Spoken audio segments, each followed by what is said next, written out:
welcome to the Andy Piazza Show for this week. I'm Dave Hilbert, IPFW Sports Information Director. Andy, you guys had kind of a slow week last week, just the one game at Ashland. That was a low-scoring game, 73-53. What were some of the reasons for the low score? Well, a slow week is not a way to put it, Dave, because of the fact we came off back-to-back losses down south at Kentucky East Wesleyan and Southern Indiana. Sometimes the worst thing in the world in the middle of January is having a whole week off to practice. Yes, you'd like, as a coach, you'd like a week to prepare for your opponent, but after two losses, having that taste of defeat in your mouth for 6 consecutive days is not the most pleasant thing in the world. And I don't think the kids wanted to put up with me all week either. It's kind of the situation. But we improved a couple areas that we were concerned about during that 5-day period. Number one was play defense with intensity the entire time. We have a tendency, because we have 8 seniors, I think, and because they think they're talented at times, that they play in a comfort zone. They do what they need to do to get a lead, and then they get in a comfort zone. And defensively, I'm talking about. Then on the other end, we get careless with the basketball. We forget what got us the lead, and we come down, we make passes that are too difficult or percentage-wise not very good. And we improved those 2 areas, and to show you how we improved them against Ashland. Of course, Ashland's last place conference team, but again, instead of our opponent all the time, we're kind of worried about ourselves. At half, they only had 25 points, but we forced 15 turnovers, and we only had 4 turnovers ourselves, which is, I think, the lowest we've ever had for a half. And again, we only had 31 points. It was 31-25 a half. Low scoring. In that, we only shot 38% from the floor this first half. You can blame it on a lot of things.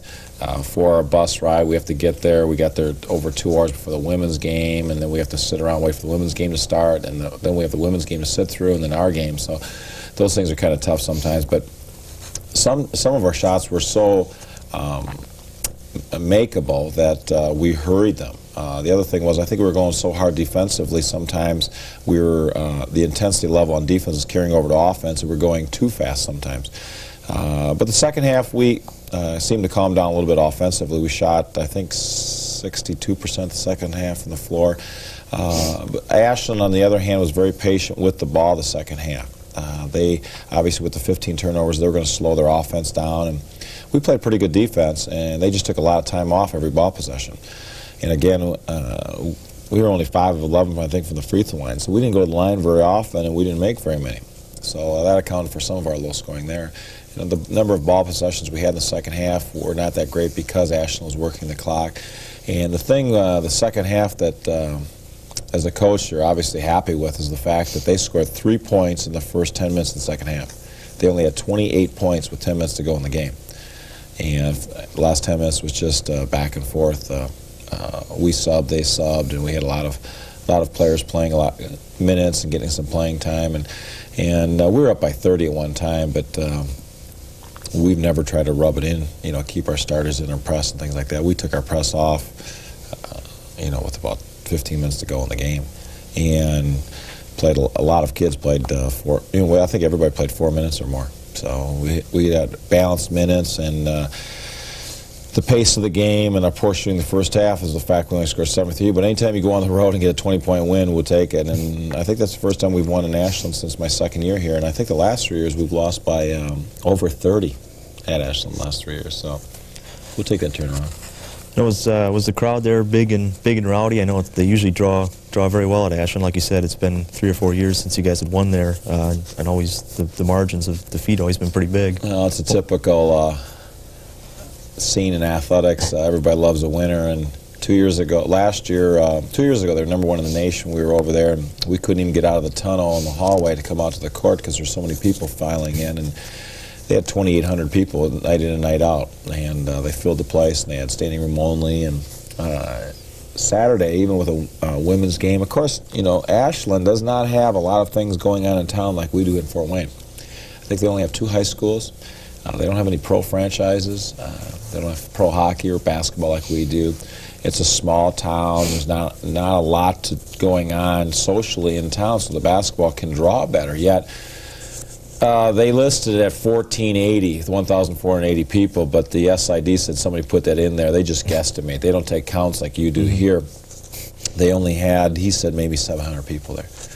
And I don't know why we go on the road and everybody pads their attendance stats. I mean, like we played at Kentucky Western, there's maybe 2,000 people there. They put 4,000 down.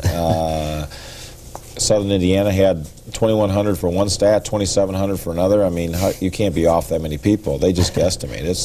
It gets ridiculous after a while on the road because we played at Kentucky State last year, and they guesstimated. They said there was maybe 250, 300 people there, max, and they put 3,200 down. I mean, it's such a joke. I don't know why everybody seems to have to pad their attendance like that in hopes of buying the regional, maybe, but I don't know what's the reason for that. But yeah, their fans have jumped off the bandwagon there in Ashland. Again, they got, the NCAA just put them on 2 years probation and some restrictions of recruiting and scholarships. So it's not a very good time right now over at Ashland. How's that going to affect their program, that probation, from what you've been able to learn? Well, they knew something was going to happen. They admitted 6 violations.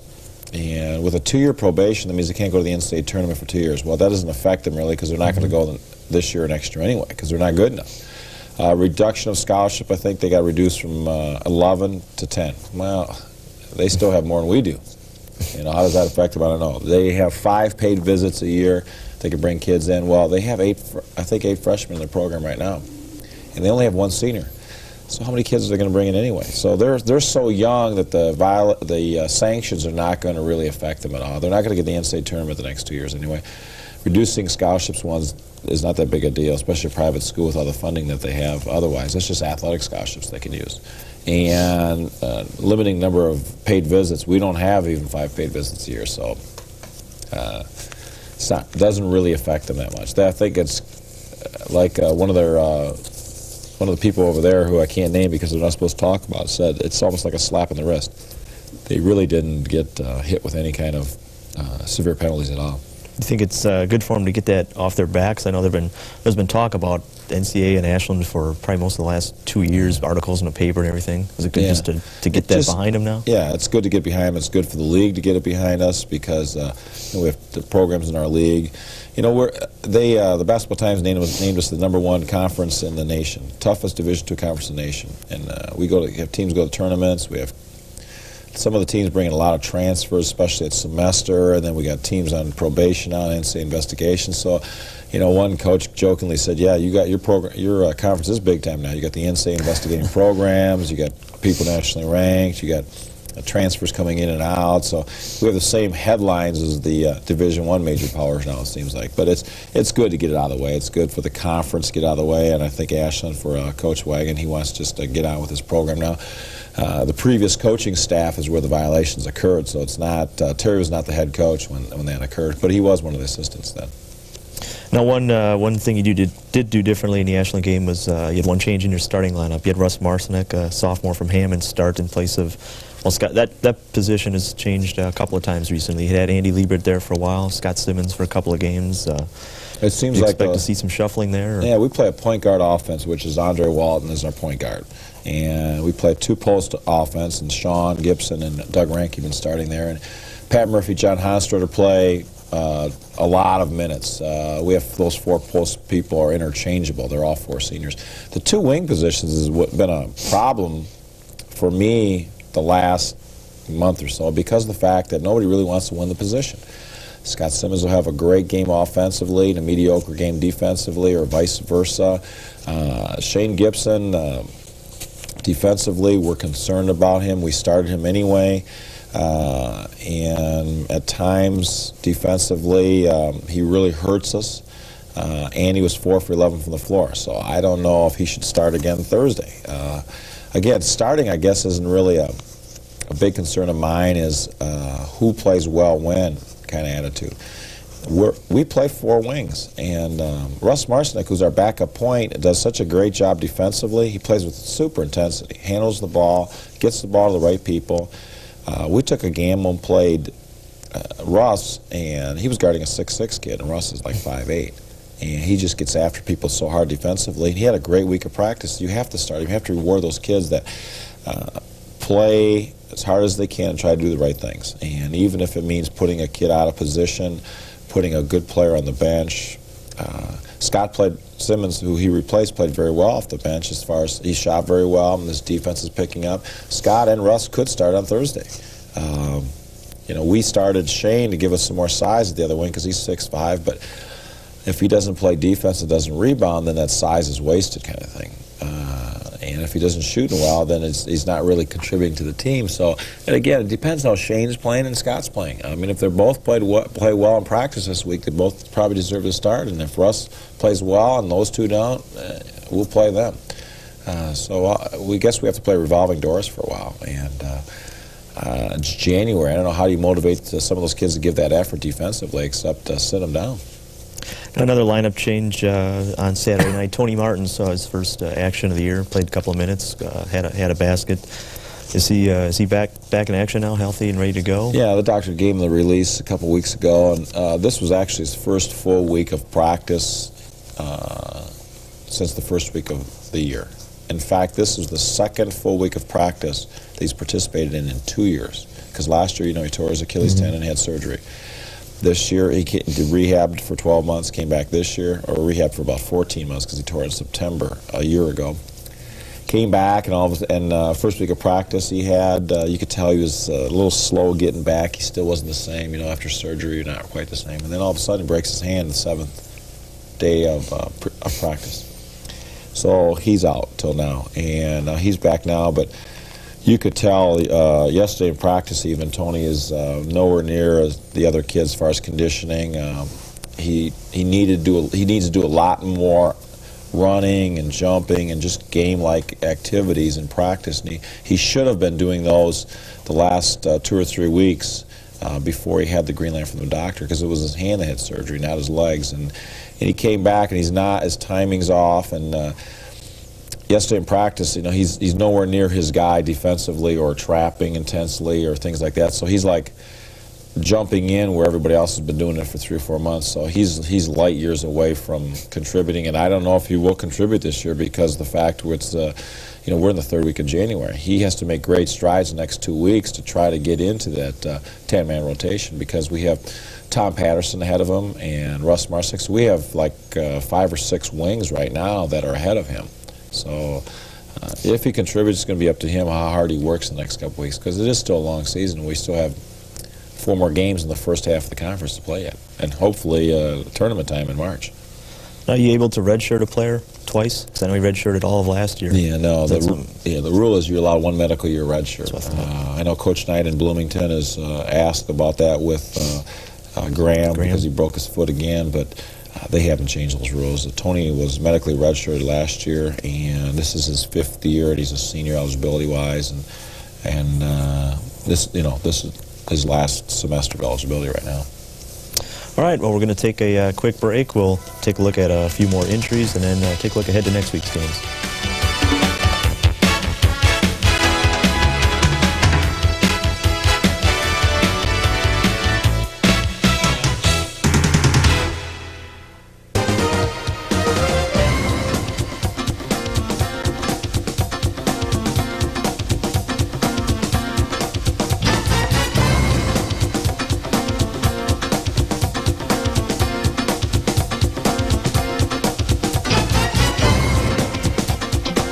Catch all the action of top-ranked men's volleyball this weekend at IPFW. Tickets available at all Ticketmaster locations or call 481-6643.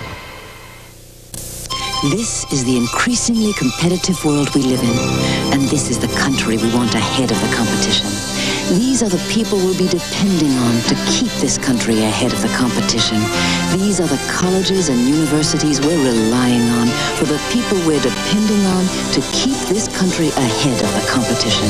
So if you want America to stay #1 in the world, do something about it. Give to the college of your choice.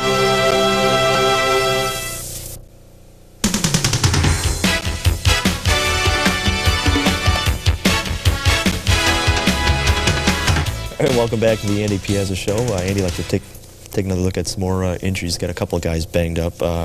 John Honstrider and Pat Murphy. I know Pat played the last game. John sat that game out.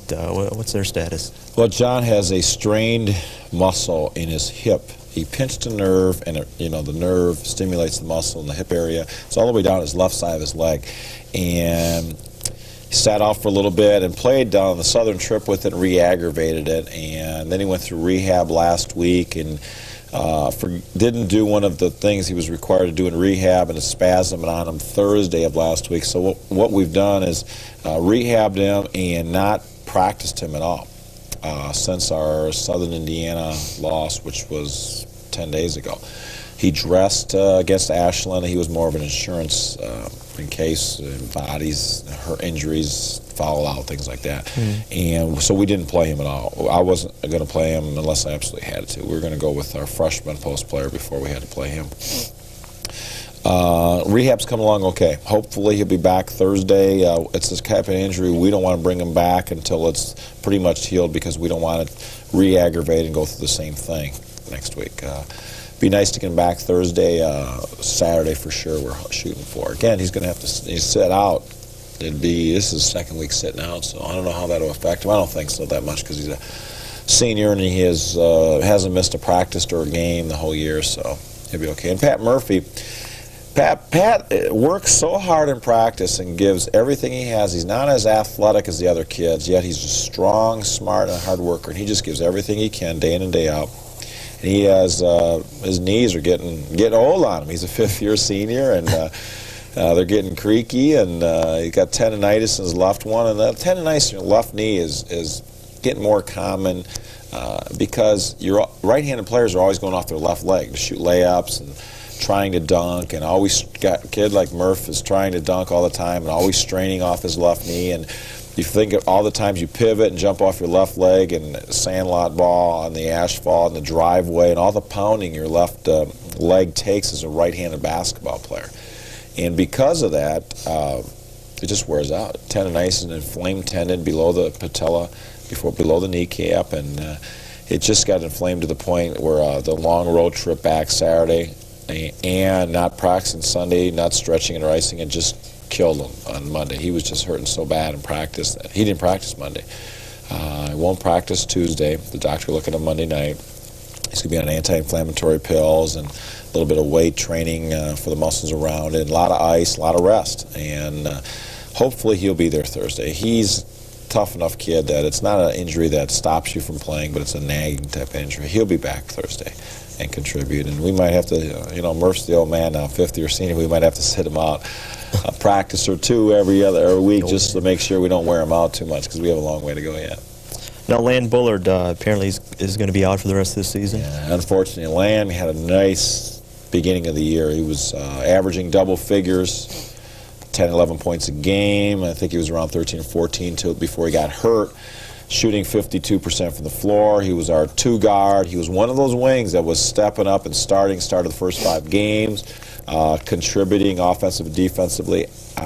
Lan is a very good athlete, adds a lot of that athleticism, that quickness, that explosive power, slashing to the basket. He's tough on the press, gets to areas, rebounds in traffic, goes and gets it because, he's just a very good athlete, 6'3", 6'4". And he tore his anterior cruciate ligament against Quincy, the game before Christmas break.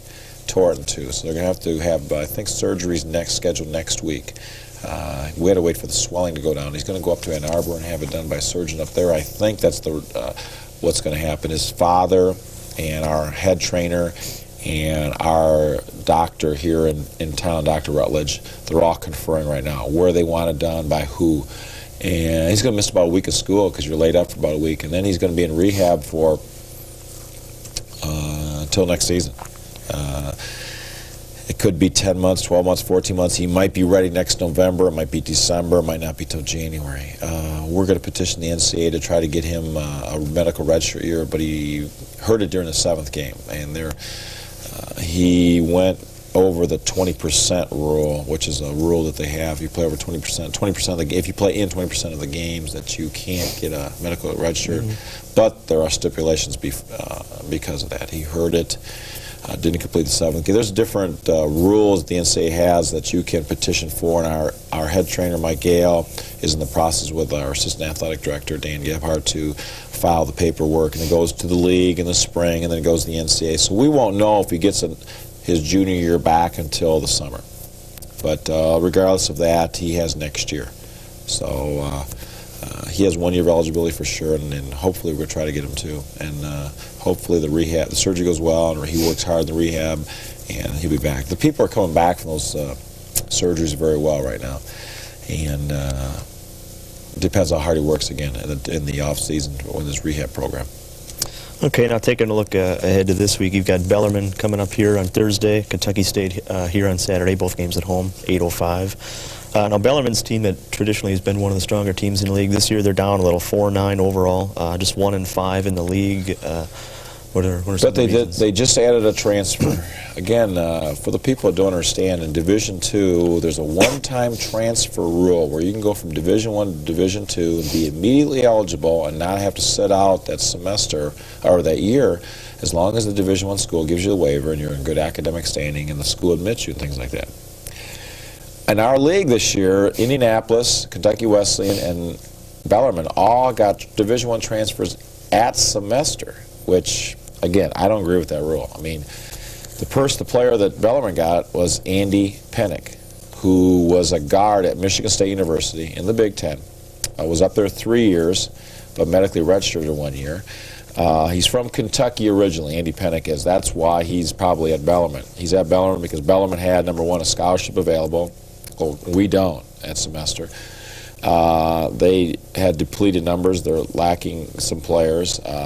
It's near his hometown, I guess, and he's from Kentucky originally. Maybe Bellarmine coach recruited him a little bit before he went to Michigan State 3 or 4 years ago, or knows his high school coach. And Andy Pennick wanted to come back home, I guess, and play. He wasn't playing at Michigan State. First game he didn't practice. Played against Northern Kentucky, had 8 points. Then he practiced on Friday and played against Indianapolis, had 24 points in the second game, and I think he had 20 points against, who do they play Saturday? Bellarmine? That's a good question. They played Southern Indiana, University of Southern Indiana Saturday. Right. He had 20 points, and he played 38 minutes of the game. So here all of a sudden they have a full-time Division I Big Ten transfer player, full-time player in that. He's playing lots of minutes and shooting the ball a lot. So it's an addition that we don't know about. We don't have film on Bellarmine with Andy Pennick playing. He's a great addition to him. He was 6 of 11 from threes the last game. So here's a kid that's all of a sudden could boost them up. They've been losing close some other games. Again, I think they're 4-8 on the year. But here's an addition, a three-point shooter and an outside threat, which they did not have before. So they got the right player at the right time, it seems like. Hopefully we can contain him on Thursday. Now, last year they had the big 7-foot kid, Tom Sherfrance. He was all GOVC a couple years in a row. He's gone this year. Has that affected their overall style of play at all? Well, Tom was a great player there for 3 years. He was an okay player his freshman year. His sophomore, he really came on. His junior and senior, he was all conference. He was player of the year last year, obviously. In fact, he's so good, he has a very good student. He medically redshirted his junior year and came back because he had a broken hand and a pin put in it, and didn't want a pin put in it. He wanted the bone to heal naturally, and the reason he wanted to have a pin put in is because he's going to be a surgeon, a medical doctor, a surgeon. He's such a great student. He was accepted at Louisville Medical School. He was going to go there. He got such a big contract to play professional basketball over in Switzerland that he had to turn down medical school for now. That shows you how good a player he really was. And sure, anytime you have a 7-footer that was player of the year in the conference, you're going to miss him. Again, John Ellington, their real good point guard from last year from Fort Wayne Northrop, was their point guard for 4 years too, and he was a senior last year. So they're missing their point guard, they're missing their 7-foot center. Most of the rest of the kids are back. It causes us less headaches, but we always played Sherfrance really well because of our big kids too.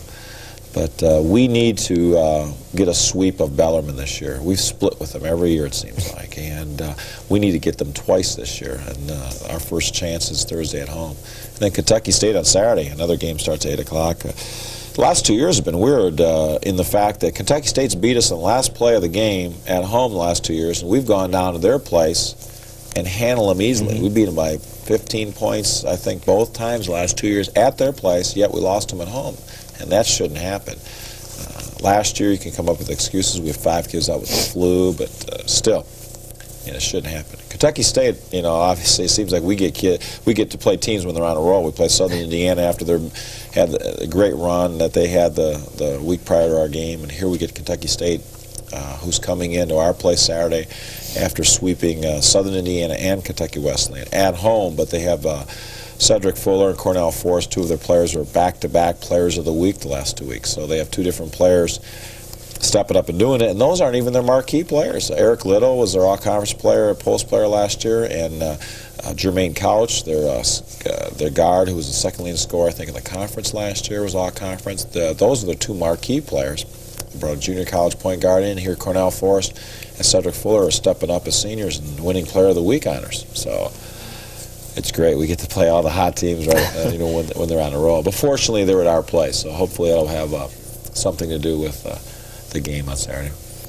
What do you think? Did Kentucky State make any changes? I mean, I know they started out. They were in preseason. I think they're picked third in the conference. They were looked at as being one of the teams in the region to contend for a postseason bid. They got out of the gates kind of slow, and all of a sudden they're on a roll, beating Wesleyan, beating USI. They're 9-4. Have they made any changes? Anyone back from injury? Non-conference, they lost to Wilberforce in overtime, which they should not even be close to Wilberforce. They should beat Wilberforce pretty easily. And then they lost at Wisconsin Parkside, I think it was.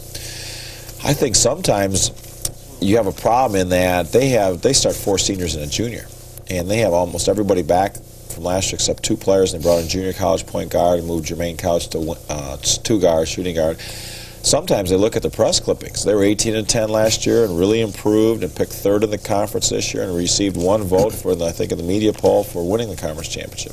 They have great talent, sometimes great talent, and they look at their stats and they look at the press clippings, and they don't play that hard. And I think a couple losses woke them up. And then they got a couple losses early in the conference, and they woke them up to the point that, hey, we got 4 losses now, and if we got Southern Indiana and Weston coming in, if we don't sweep them, we might be out of it before we even start the second half. So they were must wins. All of a sudden, with 4 losses, they had must wins. And even with 4 losses right now, they have an eternity to go yet. And every game is a must win for Kentucky State, because you can't afford to get 5 or 6 losses and think you're going to get in the tournament. They have 4 overall, and they're going to look at that. So with the 2 non-conference losses, they need to win every conference game, because they got to be 1 or 2 in the conference to get in, I think. Okay, well, I'd like to wish the team good luck this week. Couple of tough games. I'd like to remind everyone, the men's team will be in action at home Thursday against Bellarmine, Saturday against Kentucky State, both games at 8:05.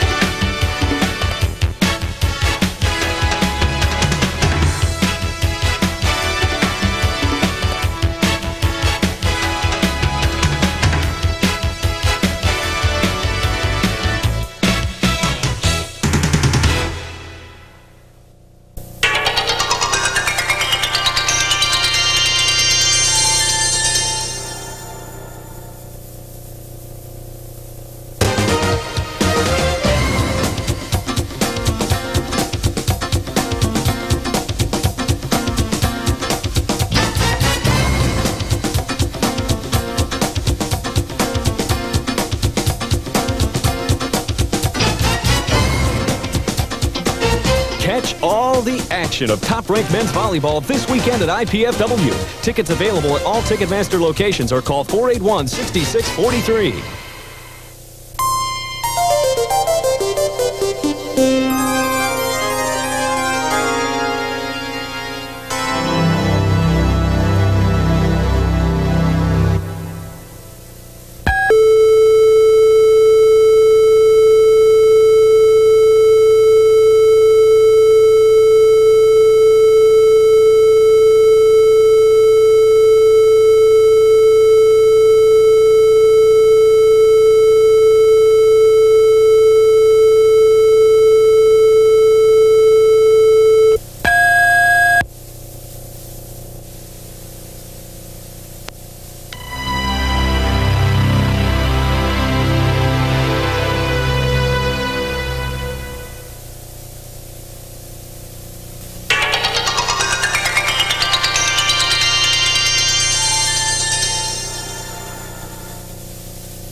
Hello and welcome to the Andy Piazza Show. I'm Dave Hilbert, IPFW Sports Information Director. And you guys had another big week last week. 2 more wins, raised the record to 12-2 overall, 5-2 in the league, 8-0 at home. You started out with a game against Bellarmine, normally one of the tougher teams in the league. Traditionally, this year you had a much easier time of it.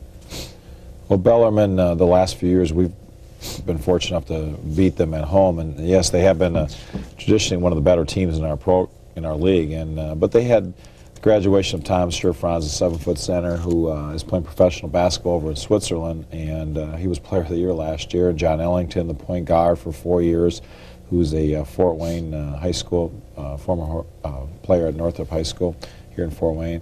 And they had Hartledge, 6'10", power forward, who had knee surgery in the offseason and didn't recover from it. So they had 3 key players that they lost from last year, and again, they were very good last year. Fortunately, we beat them at home last year, but lost at their place, and in a game we probably should have won. So the last time we played them, we lost, and it was a bitter loss, and it was important that we get on them real quick in the game as far as putting a lot of pressure on, and we did, and they were young and inexperienced, but they did have a Division I transfer, and Andy Pinnock from Michigan State University, who scored, I think, 19 points, but he got most of his points late in the game. We did a pretty good job of shutting him down, and he found out a little bit of what it's like to play in our conference, I think. He thought he was going to come in and score a lot of points, and he was talking a lot of I don't know what's trash talking they refer to as, whatever like that. He was doing a lot of talking during the game, and our kids didn't like that a whole lot. And he thought he was the cat's meow, I think, coming from the Big Ten, even though he didn't play very much at Michigan State. That's why he had to transfer out of there.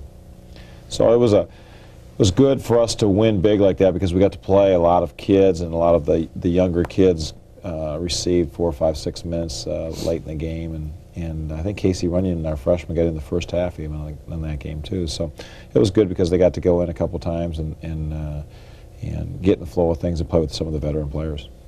How important is it to get a game like that now and then where you can get some of those other players in, give your veterans a rest? I'd like to have them for the rest of the season if you want to know the truth, but once a week is great to have that, because if you go 2, 3, 4 weeks in a row where every game comes down to a key play at the end, last 2 minutes, last 4 or 5 ball possessions, then you have a tendency not to play the 11th, 12th, 13th man.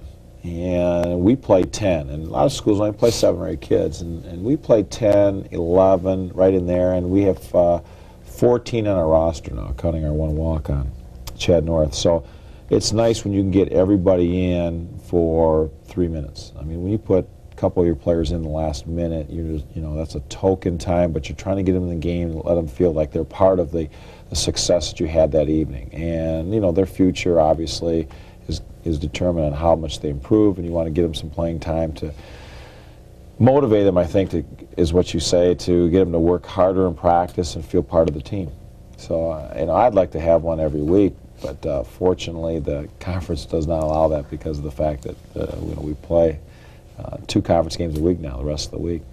And one thing you mentioned earlier was the trash talking that one of the players for Bellarmine was doing. That's something you see a lot, I think, not just in the GLVC, but at all levels. And I think it's increased lately. Why is that?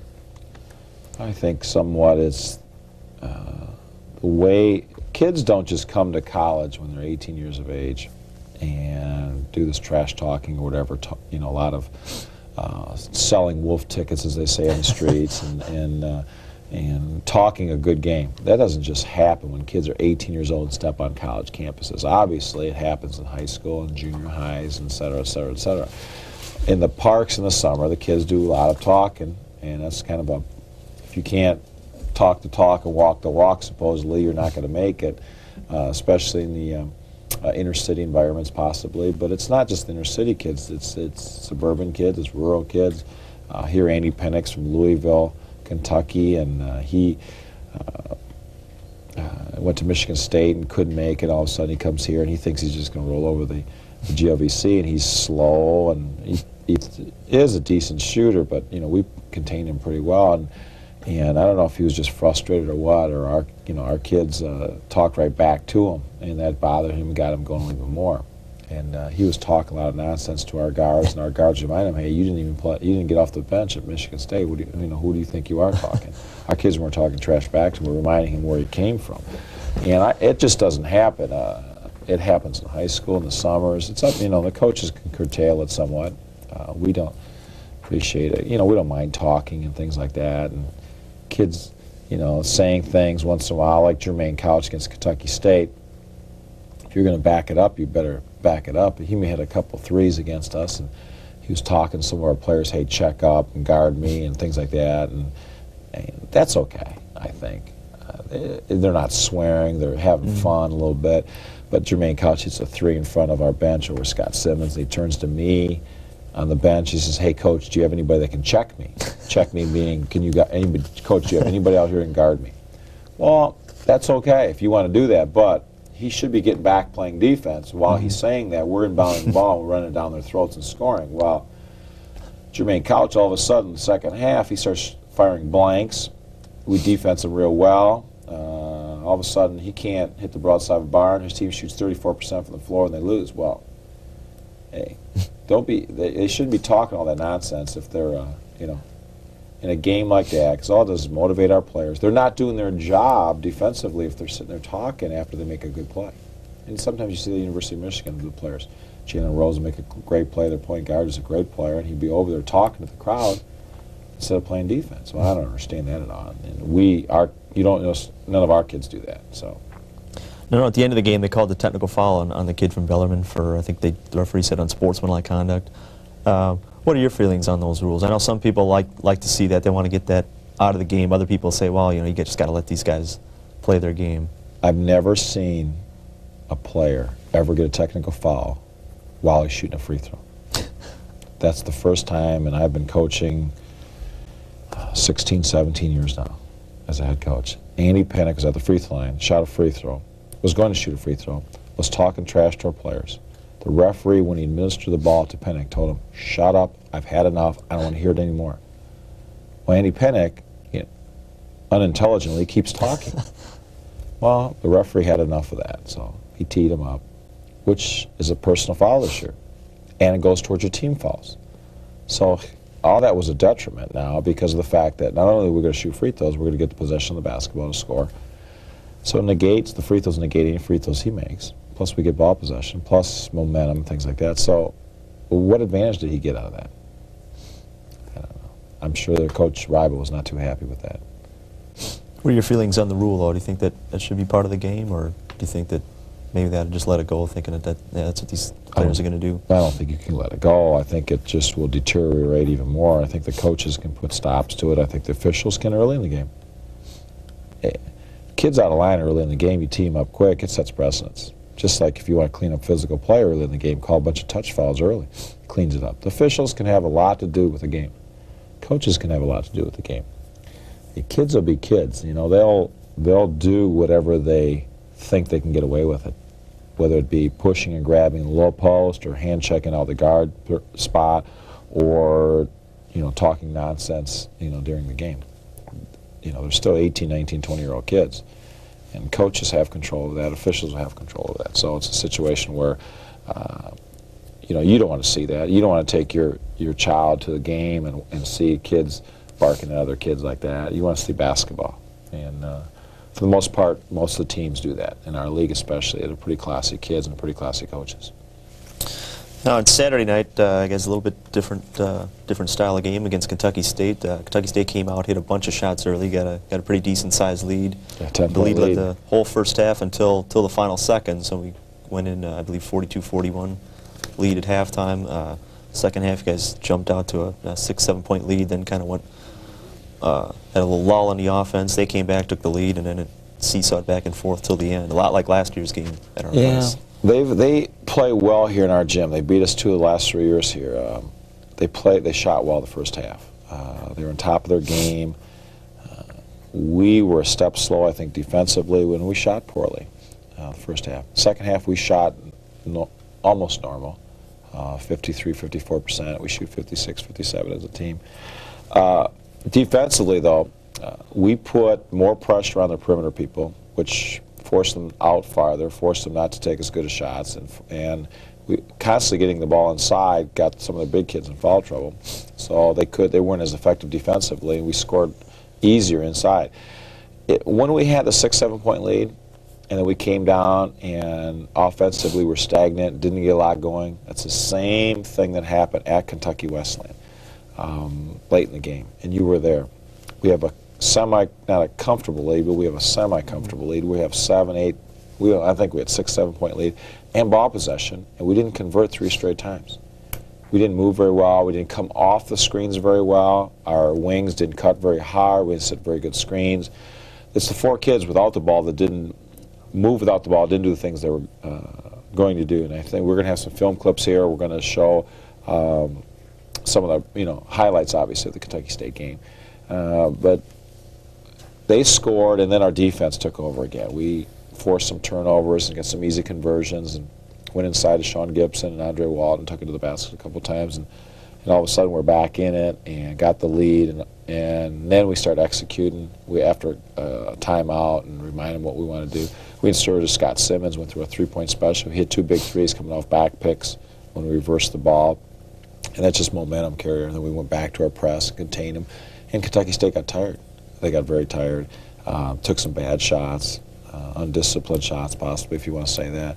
And then credit to our kids, we've been shooting very mediocre from the free throw line. We made all of our free throws down the stretch. I think we're 6 and 6 on the line in the last 2 minutes. So when you do that and play good defense, it's at home you're supposed to win. Now last year, one of their players that he made a game-winning shot and really kind of killed you the whole game was Eric Little, the big guy. I think he's 6'9", but they listed him at 270. This year he only had 11 points. I believe he fouled out, was in foul trouble the whole game. Really wasn't much of a factor. Was that something you concentrated on?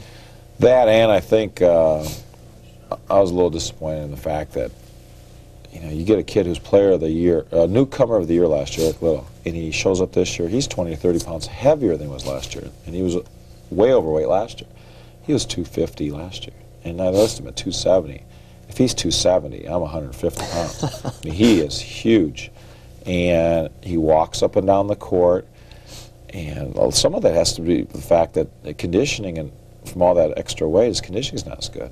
And he had some silly reach fouls, and you don't move as well without the ball. Plus, our big kids did a better job after playing against him last year. The first time he hurt us, we played at their place. We did a good job on him. We did our post players. They're pretty intelligent kids. After Eric Little hurt us the first time last year, we just front him and side him and deny him the flash cut. And he's a big boy. If he gets it in the low post and you're behind him, he seals you real well. You're not going to get around him. So we concentrate on that. Plus, our perimeter kids did a better job pressuring the ball. So it wasn't that easy to make an entry pass into the low post area. So Eric didn't get the ball a whole lot, and he got frustrated and fouled and didn't work very hard. So that was just basically, he took himself out of the game. Okay, well, we're going to take a break. When we come back, we'll look at some highlights from the Kentucky State game and take a look ahead to next week's games.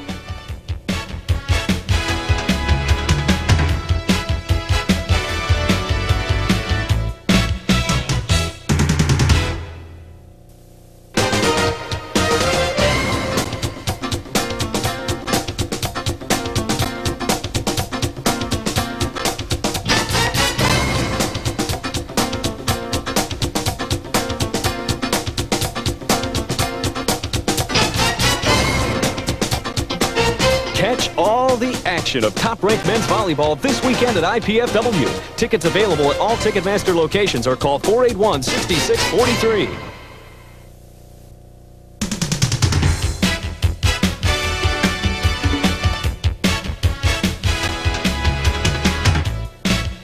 Welcome back to the Andy Piazza Show.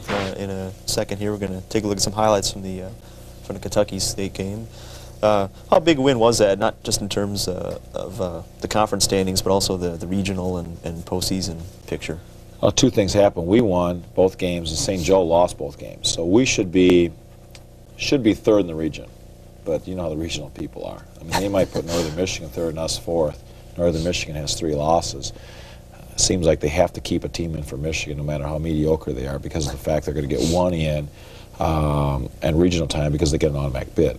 Northern Michigan, Hillsdale's first place in that league, and we beat them really bad here early in the year. Ashland beat them in our conference. They're last place in our conference. So that league is just 3-4 notches below ours right now. They might get better, who knows, but Northern Michigan was ranked 3rd last week in the regional poll. We were ranked 5th. St. Joe was 4th, which I don't understand. St. Joe was 13-1 last week, and Northern Michigan was 11-3. And and they're ahead of them. So, the regional people, week by week, I don't know. Don't try to figure them out. Just keep winning, take care of your own kids, and win the conference, and you'll get in. That's our philosophy. Now, getting back to the Kentucky State game for a minute, a couple of things you saw in the first half. There were a couple of real hard fouls. Well, Right. We'll And get here's back our to that in a Kentucky minute. State. We're going to show some clips here. Kentucky State inbound the ball. Hanstrotter coming in, John, who's been out with injury for the last 2 weeks. Played a couple minutes Thursday, had a bad hip, and we put him back. We put him in to get us some excitement. He's Mr. Excitement on the bench, the best cheerleader in the whole gym, and plays a lot of enthusiasm. Senior, tons of experience. He's going to grab a defensive rebound here, I think, and he comes in front of. They throw a skip pass over the top. Lieber puts a lot of ball pressure on. Andre, we told him just to contain.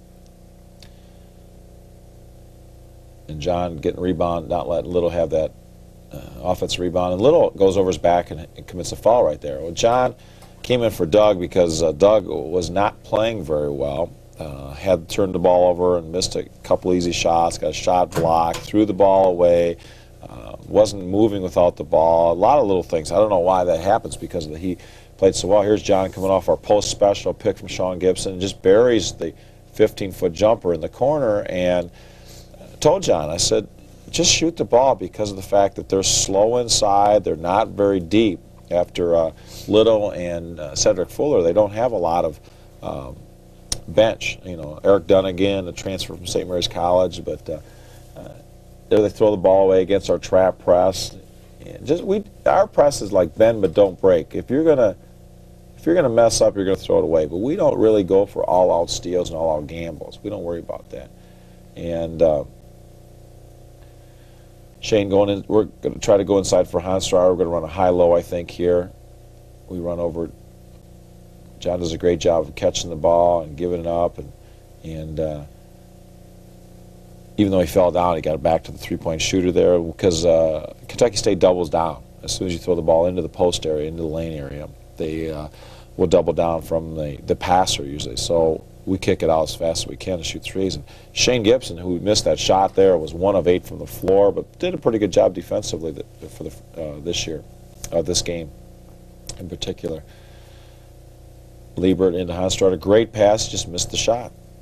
And, we don't get overly, obviously you're upset because you want to make those easy shots, but it was a great entry pass from Andy Liebert. Sean did a great job of skipping the ball over the top of the defense to Andy on the top of the circle, and then we threw the ball, and John sealed his man really well, did a reverse pivot, did all the things basketball-wise you're supposed to, just didn't convert. And as a coach, you don't get too excited about those things. As long as we're trying to do the right things, if we miss easy shots, we miss them. We've made a lot of tough shots before. Going inside again to John. If they double down on him, gives a nice pass to Sean cutting through the lane.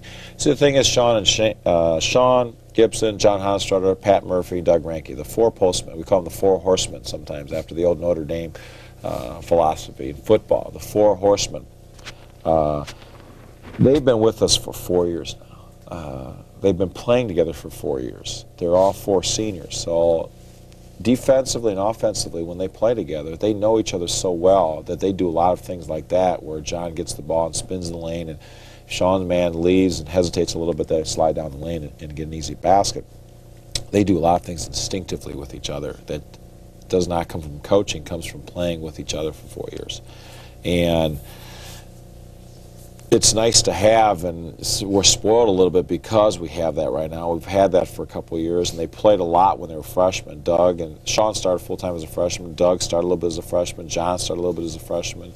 Pat Murphy transferred back and sat out and practiced that year with us and played the 3 years with those kids. So we're a little spoiled now because they're so good together, and they're such hard workers, and they're great postal players, and over the 4 years they've, through the process of maturation and our lifting program with weights, they're big, they're strong, they know how to pin people, they know all those kind of things. So we're going to miss them, obviously, in years past. There's Sean just throwing it, lobbing it to John, rolls around a few times, we get a friendly spin inside, but Sean just, the pressure wasn't on Sean.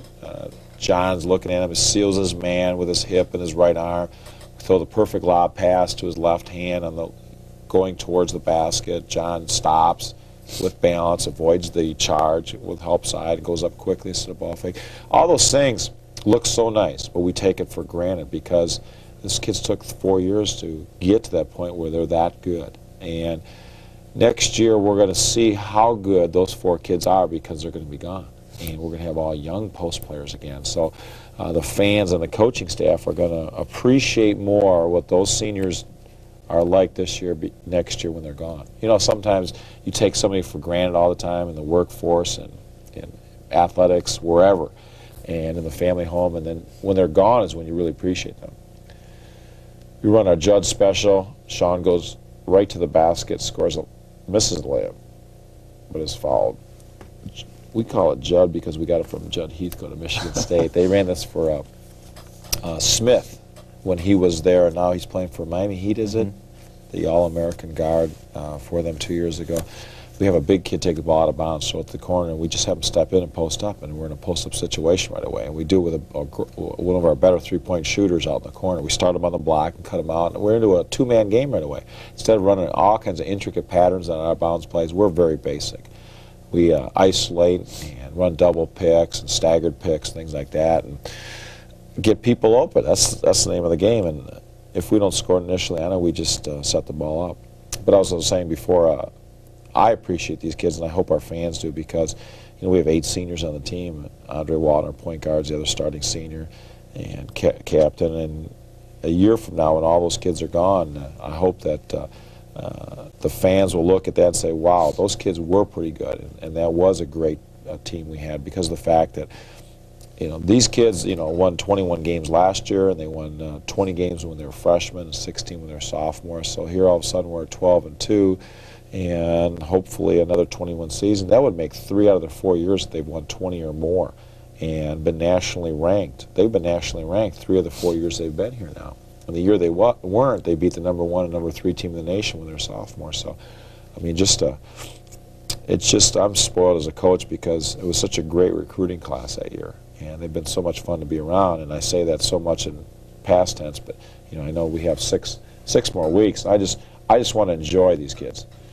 Here we're running our 3-point special off the inbounds, real basic. We just throw it to Sean. Doug sets the back pick opposite. Andre throws a skip pass over the top.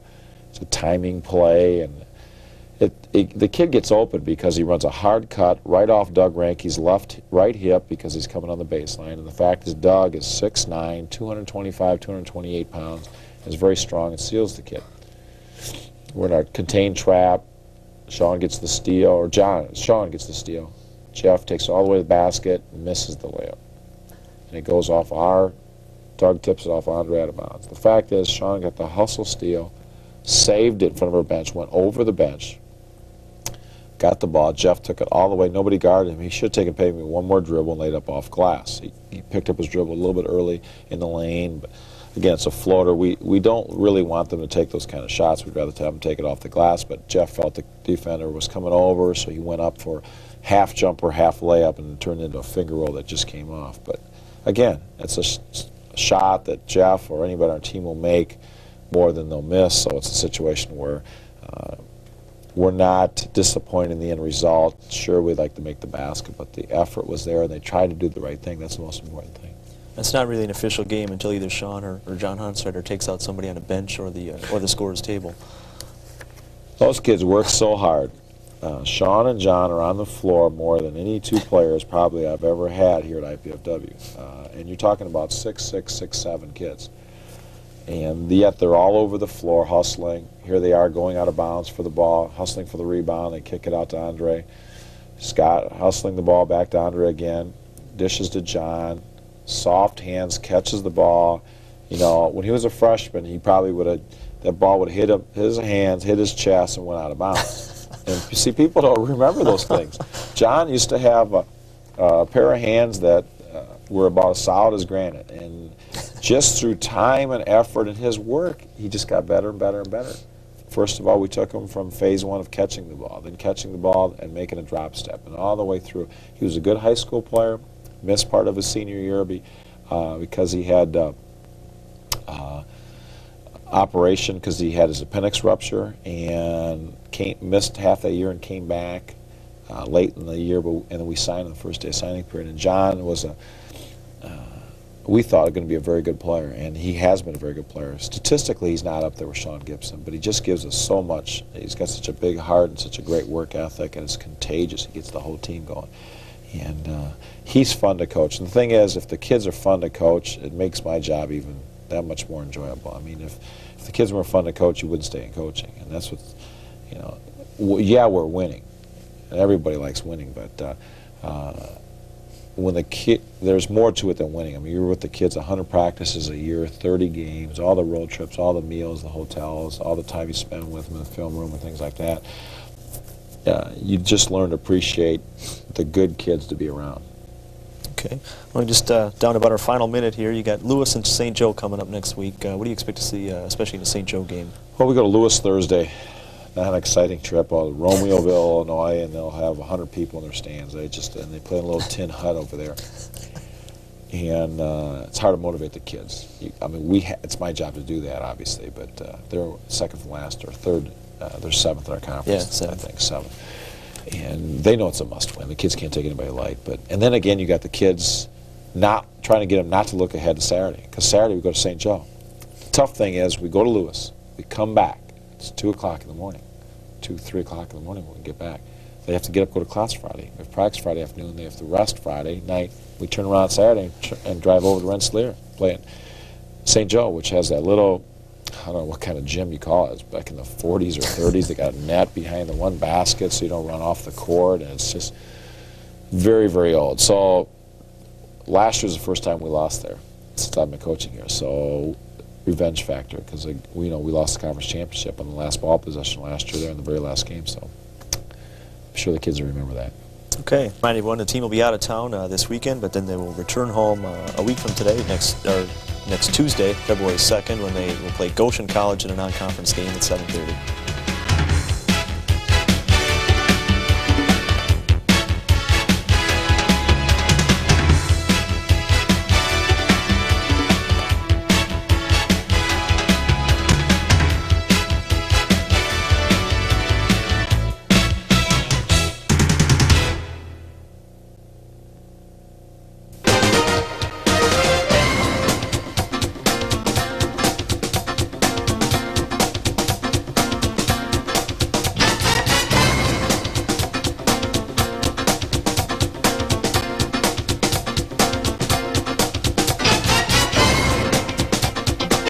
Catch all the action of top-ranked men's volleyball this weekend at IPFW. Tickets available at all Ticketmaster locations or call 481-6643.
Catch all the action of top-ranked men's volleyball this weekend at IPFW. Tickets available at all Ticketmaster locations or call 481-6643.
Hello and welcome to the Andy Piazza Show. I'm Dave Hilbert, IPFW Sports Information Director. Andy, you guys have a big week coming up. Southern Indiana, Kentucky Wesleyan coming to town. A couple of league leaders, nationally ranked teams that beat you down at their place a couple weeks ago. But I'd like to take a look ahead or a look back at last week. You guys started out with a game at Lewis. Lewis came into the game 2-13, and you guys came out with a kind of a shocking loss. Shocking is the correct word, probably. Before the game, I addressed the fact that we're playing at Lewis at 2-13, and we swept them last year. And they had played a lot of teams close. It's hard because you look at a team's record and say, well, at 2-13, they can't be any good. But they lost Quincy at Quincy by 2 in overtime, a common opponent of ours, and Quincy gave us all we could handle at our place before Christmas. They lost another game 74-70. They lost a lot of games very, very close in which they couldn't put the team away at the end. At Southern Indiana, for example, the weekend before we played them, Lewis had an 8-point lead the second half at Southern Indiana. The same team that had it. Southern Indiana had us down 20 the second half at their place. Yeah, you try to relay that to the kids, and sometimes it falls on deaf ears, or maybe they are ready mentally, but physically they're not because it's a long bus ride, and we get there 2 hours before the women's game, so we're sitting around for 4 hours before we play. Whatever the situation is, at the beginning of the game, we start out, we're down 19-4. 8 minutes into the game. It was like 12 minutes left in the first half. We're down 19-4. We've only scored 4 points. And we call a timeout. We just talked about defensively some adjustments and turn it up intensity-wise, and just keep running the things we're doing on offense. Don't worry about the ball not going in. We go on a run, unbelievable run. It was 49-38 at half we're ahead. So we scored 45 points in 12 minutes. So at half you figure, kids understood. They got the wake-up call. Lewis is for real. It's their gym. They have some pride. Every team in the conference has good players. Adams and Anger were very good players for Lewis. And new coach, full of enthusiasm. The new coach hasn't lost to us yet. He doesn't know what the past has been, things like that. And we come out the second half. We run a back cut play for Sean Gibson. He scores. We're up 13. He misses the free throw. From then on, it was downhill. We're up 13, and Lewis just keep chipping away at the lead. And we're not playing poorly. We're playing hard, but not hard enough defensively. In other words, we're going through the motions, but we're not turning it up. They're catching the ball wherever they want to in the scoring position. We're not closing out on shooters. We're not blocking out very well defensively on the boards. We go down, we execute sometimes we miss, sometimes we make it. It goes back and forth, back and forth. Comes down the last 5 minutes, it's still a close game. And we have 4 crucial turnovers late in the game. Plus, there's 4 fouls called against us, 3 of them away from the ball. It has nothing to do with the ball at all. And you hate to see those called because, it's frustrating, especially on the road. Even if they're fouls, they don't affect the play, and all of a sudden you think you're getting homered to death and things like that. Lewis is not a very good shooting team from the free throw line. Yet they go 21, I think, of 25 in the second half or for the game. You have the stats there. Yeah, 16 for 21 in the second half, and Yep. 19 and 25 for the game, 76%. 16 and 21 second half. That's the thing they cleared out. And Adams was 7 for 9 for the free throw line, and he's 51% free throw shooter for the game, for the season. That's their all-conference center. And it was Adams' 3rd foul at the beginning of the second half, so we thought everything was going our way. So anyway, they chip away. All of a sudden, we come down, and we make another turnover with a 1-point lead and under a minute to go. And they get the ball with 21 seconds to go. They call timeout. So we're going to go straight up man, contain. We're going to call a timeout if they score, and because I have 3 left. On the very next ball possession, they inbound the ball, and Shane Gibson's guarding his guy, and the guy pivots into him, and they call foul on Shane. I mean, it was just a call that you never make even a pickup game at lunch hour basketball. So anyway, we can't control the officials, I know that. So kid goes to the line. We call 2 timeouts in a row to freeze the kid a little bit. He bricks the first one bad. The second was even worse. It comes flying out. Our kids scramble for it. It gets knocked in the corner. Lieber dives on the floor for the ball, bumps into Rich Anger's foot on the floor as he's bending over to pick it up, and the referee calls a foul on Lieber. Just couldn't even believe it. There's like 15 seconds to go. Kid makes both of them. We go down, timeout in front of our bench, 12 seconds. We run a special. Sean Gibson gets fouled, goes to the line and misses his free throw. And it's just not him missing that the one-on-one with 7 seconds to go. We were 1 of 8 from the free throw line down the stretch, and I think that's 6 one-on-ones we missed. I don't know who you're going to beat with our schedule in our league shooting free throws like that and not taking care of the ball on offense. So Lewis's kids were jumping up and down after the game like they won the national championship because they beat us. So, I'm happy for them, sad for us.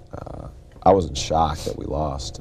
They were 2-13, like I said, coming into the game. They won both games last week. They beat Ashland pretty good on Saturday, so now they're 4-13 and gaining some confidence. It's going to haunt us down the road because it's a conference loss that we should never had. It's bad enough we lost at Wesleyan at the buzzer and at Southern Indiana 2 days later, but to lose to Lewis on the road, a team that we should sweep, you have to sweep all the teams that you're better than and not get upset. If you're going to get upset once, hopefully that's the only time it's not going to happen. Fortunately, and the thing is, to make matters worse, we're coming back from Lewis. We drive back after the game. Lose an hour on the way back. By the time you feed the kids and get in the bus and shower and things like that and get going, it's pretty late to begin with. Then we lose an hour coming back from Chicago, and we're on I-94 there, just west of the I-65 exit, and a truck jackknifes on the expressway 20 minutes before we get to that spot. So we're backed up for an hour and 20 minutes on the expressway. So we get home almost 4:30. I get in bed about 5 o'clock. We have kids with 8 o'clock classes Friday, and then we have practice Friday afternoon to get ready for St. Joe. So now we're physically, emotionally, spiritually all whipped. And then, fortunately, the St. Joe game was one of Saturday was revenge factor a little bit because of the fact that we lost to St. Joe the last game of the year last year for the conference title and for an NCAA tournament bid.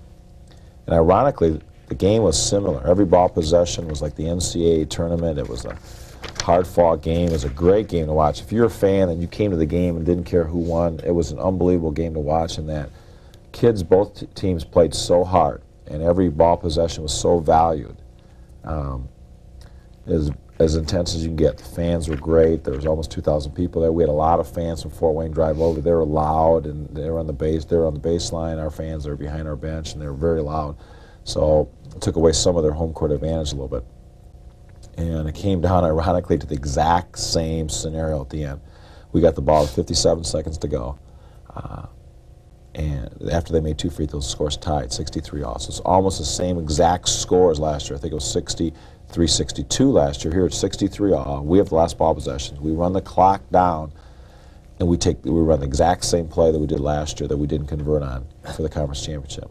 Shane Gibson came off a nice pick set by Russ Marcinick, and Pat Murphy run a double stagger opposite the ball after we run special for Sean. Well, they weren't going to let Sean Gibson get the ball. They doubled him up. And Shane Gibson came off the double staggered pick, wide open for a 3, and drained it. We're up 3, and they called timeout 10 seconds to go, and they had to make a 3 to tie it, and they shot a 3 and missed, and we rebounded, and the game was over with.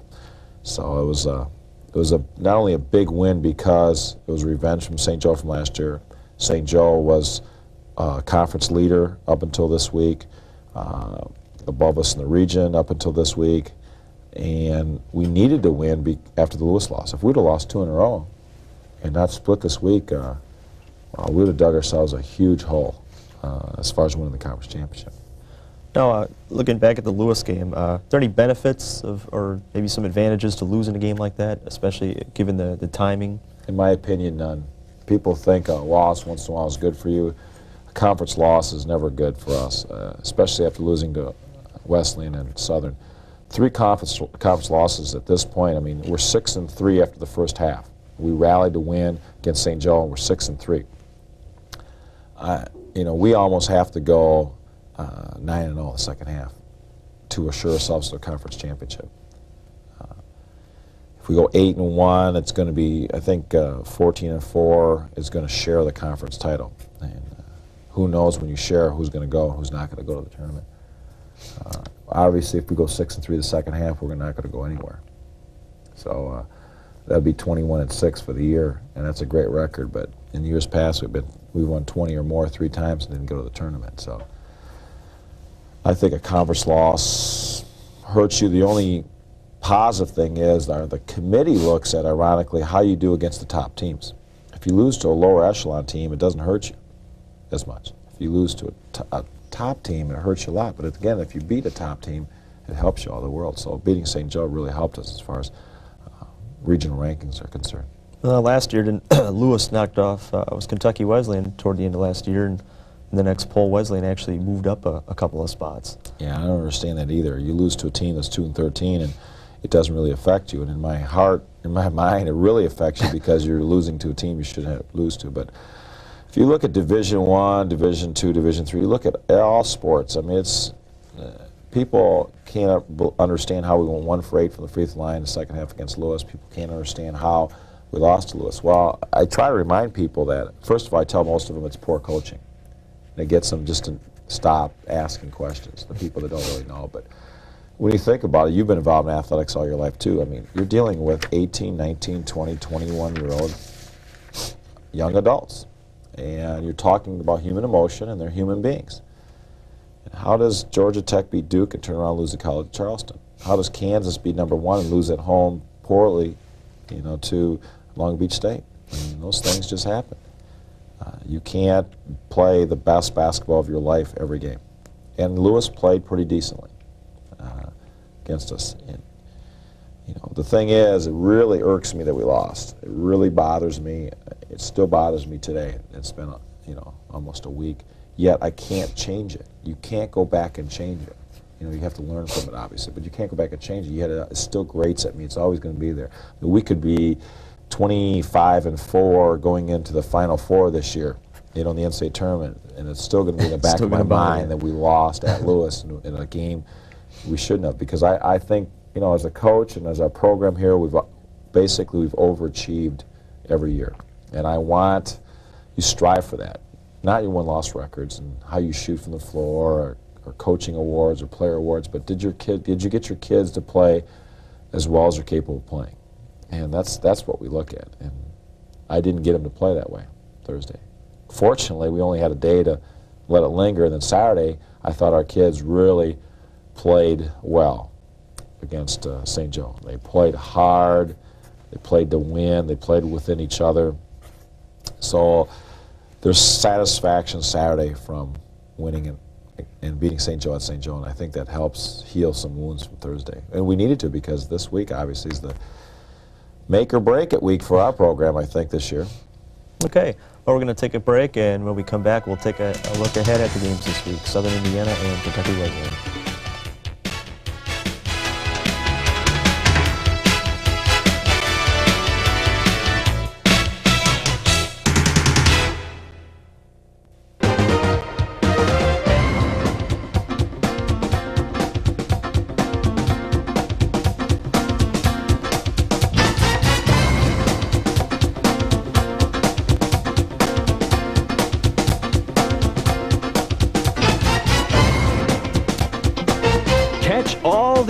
Of top-ranked men's volleyball this weekend at IPFW. Tickets available at all Ticketmaster locations, or call 481-6643.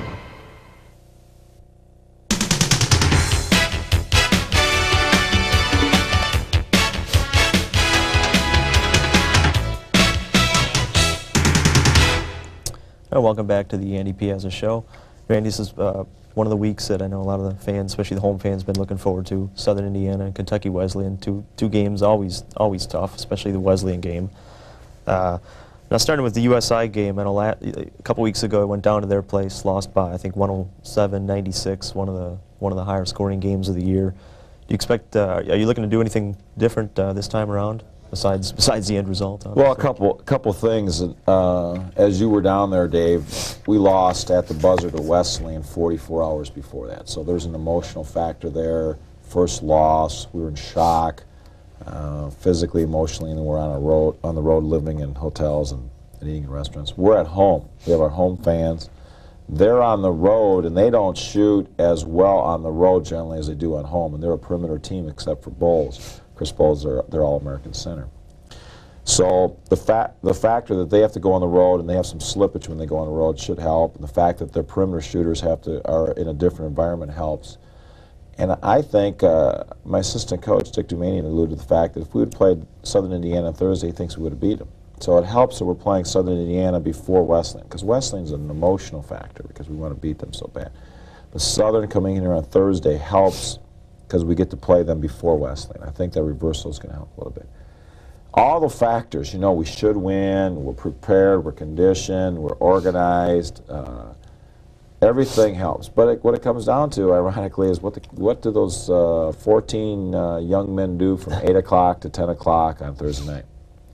And you're right, this is a big week for our program, and it's almost like World Series week or Super Bowl week or NBA playoff week, because the average fan of ours that comes to a couple games a year, this is the week that they generally show up. It's like the games to come to. Thursday will be a big crowd, I hope, against Southern Indiana. Saturday should be even a bigger crowd with Kentucky Wesleyan. Both of them are ranked in the top 20 in the nation. They're first and second in the conference, and we're third. If we beat Southern, we give them a second loss. We have 3 losses in the conference. If we beat Wesleyan, we give them a 3rd loss. So we're tied for second if we sweep this week, which is important in that we're bringing them back to us in the standings, and we're not going any farther below. And we get the 2 biggies out of the way, and then hopefully somebody else will beat each of them once. And both of them have to go to St. Joe. They probably play Kentucky State again. They have to play each other again. So one of them's going to lose that game, obviously. There are no ties anymore. But I hope that the general public, that if you want to see great basketball, I'm not talking about just us. If you want to see great college basketball, forget what level it is, Division I, II, or whatever, especially our level. We're Division II, yet this game has tons of Division I players. Not only do we have a few, we have 3 Division I transfers, plus Sean Gibson obviously is one. So could Andre Walton easily. And Southern Indiana has a transfer from Utah. Tyrone Tate, Chris Bowe is a transfer from Western Kentucky. On the other hand, Kentucky Wesleyan on Saturday, Itudis transfer from Western Kentucky. Carlos Skinner transfer from St. Louis University. So you're going to have, talent-wise, more Division I players on the court, either transfers or potentially, than ever. And this is the time to come out if you want to see great college basketball. And just come out and see us play Southern Indiana or Wesleyan. I'm sure if a fan has never been to any of our games, and if 50 of them show up that have never been on campus and see us play Thursday or Saturday, I bet you of the 50, 20 will come back and see us play again this year because of the fact that they appreciate good basketball. If you're a basketball fan and you don't care who wins or loses, or if you just want to see what we're all about, come on and see us play, because of the fact that this is the week where you're going to have nice crowds and you're going to have great basketball being played by very, very talented individuals. And both those teams are very well coached, and you should see a great game. And that's all I can say. We've had good crowds up till now, and this is the week where if we can get people there, and if we're fortunate enough that we can get a couple wins, the bandwagon will get bigger and bigger, and our fans will continue to grow with us the whole month of February and March. They look at the Southern Indiana game. I know a lot of people around the league think of Southern Indiana. They think of Chris Bowles, their big the center that you mentioned, big 6'11", 7-foot center, good candidate for All-America honors. But you look at the box score last time you played USI. They had 6 players score in double figures, and Bowles was not the high scorer. So what other matchups besides Bowles are you looking at? Well, the thing is, Chris Bowles is a very good player. He's big, he's talented, but when we have, Doug Ranke's 6'9", Sean Gibson 6'7", Murphy and Hostra are 6'6", but they're both 125 pounds, very strong. We match up very well with them inside, and we can neutralize some of their talented players inside, because not only are we big and strong, and our kids are quick, they're seniors, and they're pretty good defensively. Tyrone Tate's the key for them. If we can contain him and not let Tyrone Tate have a great game, he's the transfer point guard from University of Utah, Division I. He's the missing ingredient from last year. And if we can contain him, and their freshmen both had very good games against us off the bench. As freshmen go, hopefully on the road they won't have as good a game. They'll be in a different environment, first time on the road for them. And we need more of our players just to step up and have good games. Contribute, score a few points, get a few rebounds, play very good defense. And we need 7, 8, 9 kids to contribute. We obviously, hopefully, will shoot well at home. We need to take care of the ball. And we need to break their press. They press a lot, but they didn't against us. They usually press full court after made scores, because the coach that's there, Bruce Pearl, was an assistant in Iowa, so they play similar to that. But we broke it and scored so easily early they took it off. We were ahead 16-8 last year down there. Hopefully this year we'll have our emotional batteries charged up, because it's the first conference game of the week. Even though we play Tuesday against Goshen, it's the first conference game that week. And if we can get a lead and our fans involved and keep playing aggressively and intense on defense, that we hopefully will be in good shape.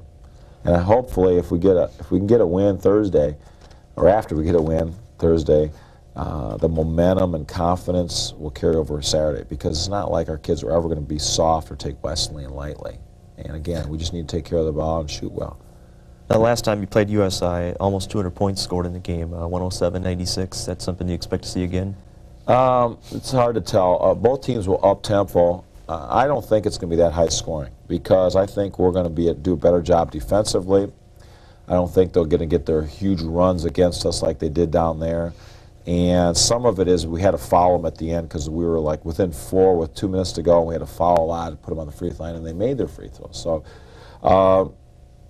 I don't know if we're going to score 96 points either, but if they continue to press us and we convert against it, we will score a lot of points. But we're going to do some things differently defensively against them to try to get them to think a little bit more. And we got a couple things we did against St. Joe that was new against them, their coaching staff. We changed a lot of things defensively. We changed our starting lineup against St. Joe. And the good thing is Southern Indiana doesn't scout us then, and statistically it didn't look like much, but basketball-wise it did a lot for us against St. Joe. So we'll see against Southern Indiana if we can do some of the same things. Now then, Saturday, Kentucky Wesleyan comes to town. Like you said, last time we were down there, lost on the last second of the game on a three-pointer. A game that probably had a few chances to put away. You're up 6 and 8 midway through the second half. But that game, in contrast to the USI game, low scoring, 69-66. Is that something you expect to see again this weekend? Well, it was a dog match defensively. Every ball possession it was like the St. Joe game. Every ball possession was contested. It was bodies were flying. Every loose ball, there's bodies all over the floor. It was one of those games where you cared a lot about the ball, and when the other team had the ball, you gave unbelievable pressure on it. Yes, we were ahead 60-52, with 7:17 to go at their place, and we just didn't convert on some plays. And if that happens again, where we're ahead like that with 7 minutes to go and we aren't moving very well, we're going to call timeouts. We're going to do more subbing. We're going to put one of our postmen out to the wing area, and just if we're going to go slower, we're going to go to a power game and just keep pounding it inside. And we make our free throws at home, and we get some friendly rims inside at home. Seems like our kids are pretty good at that. And John Honstrutter was hurt that game and didn't play a lot. He's playing very well right now. And if we can get him to take up some slack in the post and be able to move Sean to the wing area some more. And again, our wings did not contribute that game. They played, but they didn't contribute. And hopefully if we get 1 or 2 of our wings to contribute this time, scoring and rebounding wise, it'll take us out of those 60s and get us in the 70s and 80s where we need to be sometimes. Hopefully Wesleyan being on the road too, they play at Ashland. They should win at Ashland, but being on the road for 3 days, has an effect on the kids sometimes too. And being at home should be we got to take the advantage, the tremendous home court advantage that we have. Now, the last time that you played down at their place, they had their new kid, Jason Itudis, the Division I transfer, played, I guess it was his second game, but the game before he only played a couple minutes. He shot the ball once against you guys. His first real game, comes in, scores 13 points, had 6 rebounds.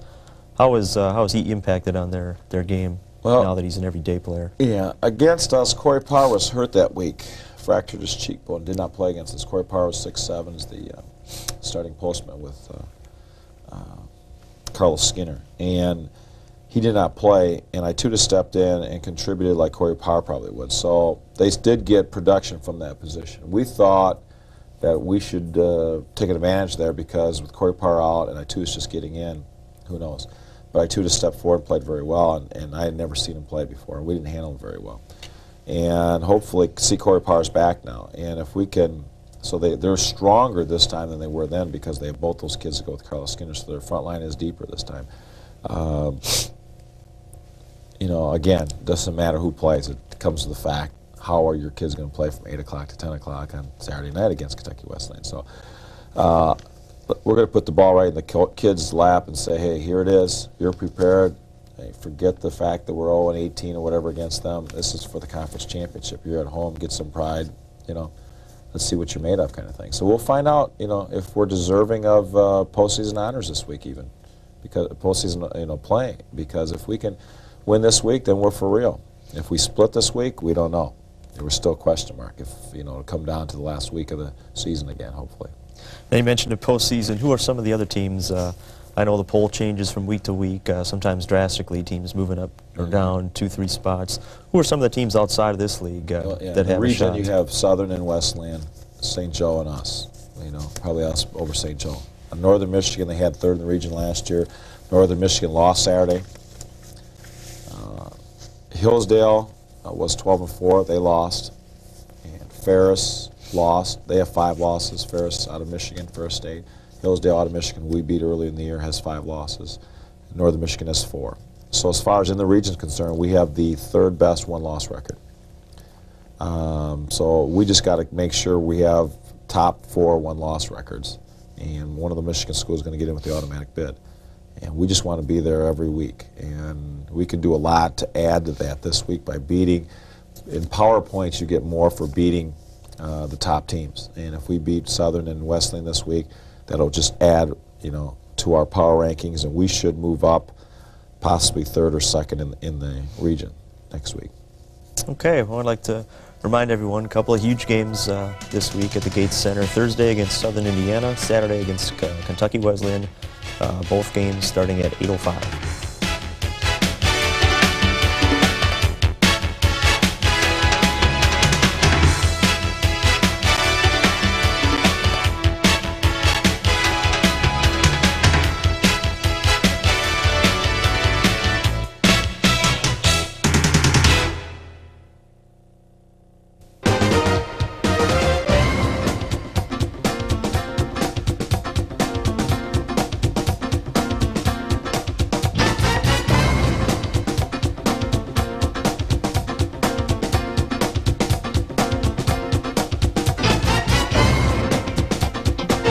Catch all the action of top-ranked men's volleyball this weekend at IPFW. Tickets available at all Ticketmaster locations or call 481-6643.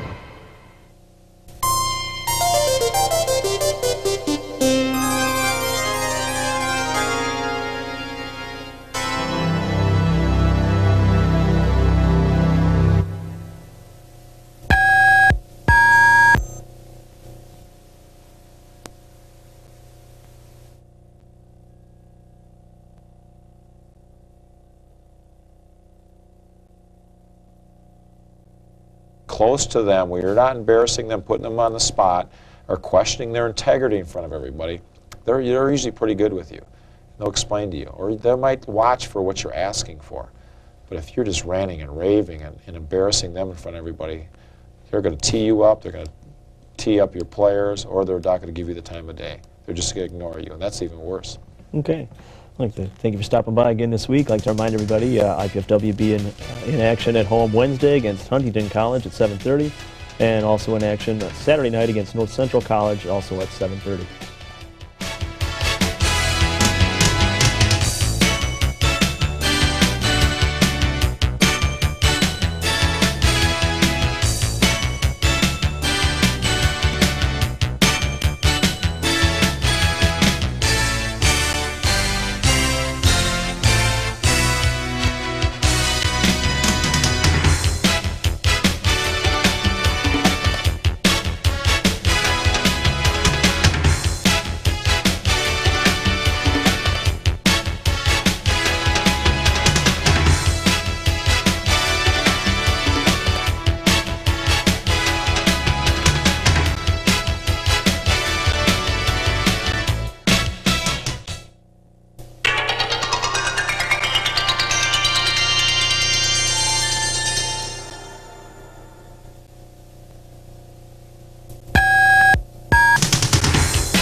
Hello and welcome to the Andy Piazza Show. I'm Dave Hilbert, IPFW Sports Information Director.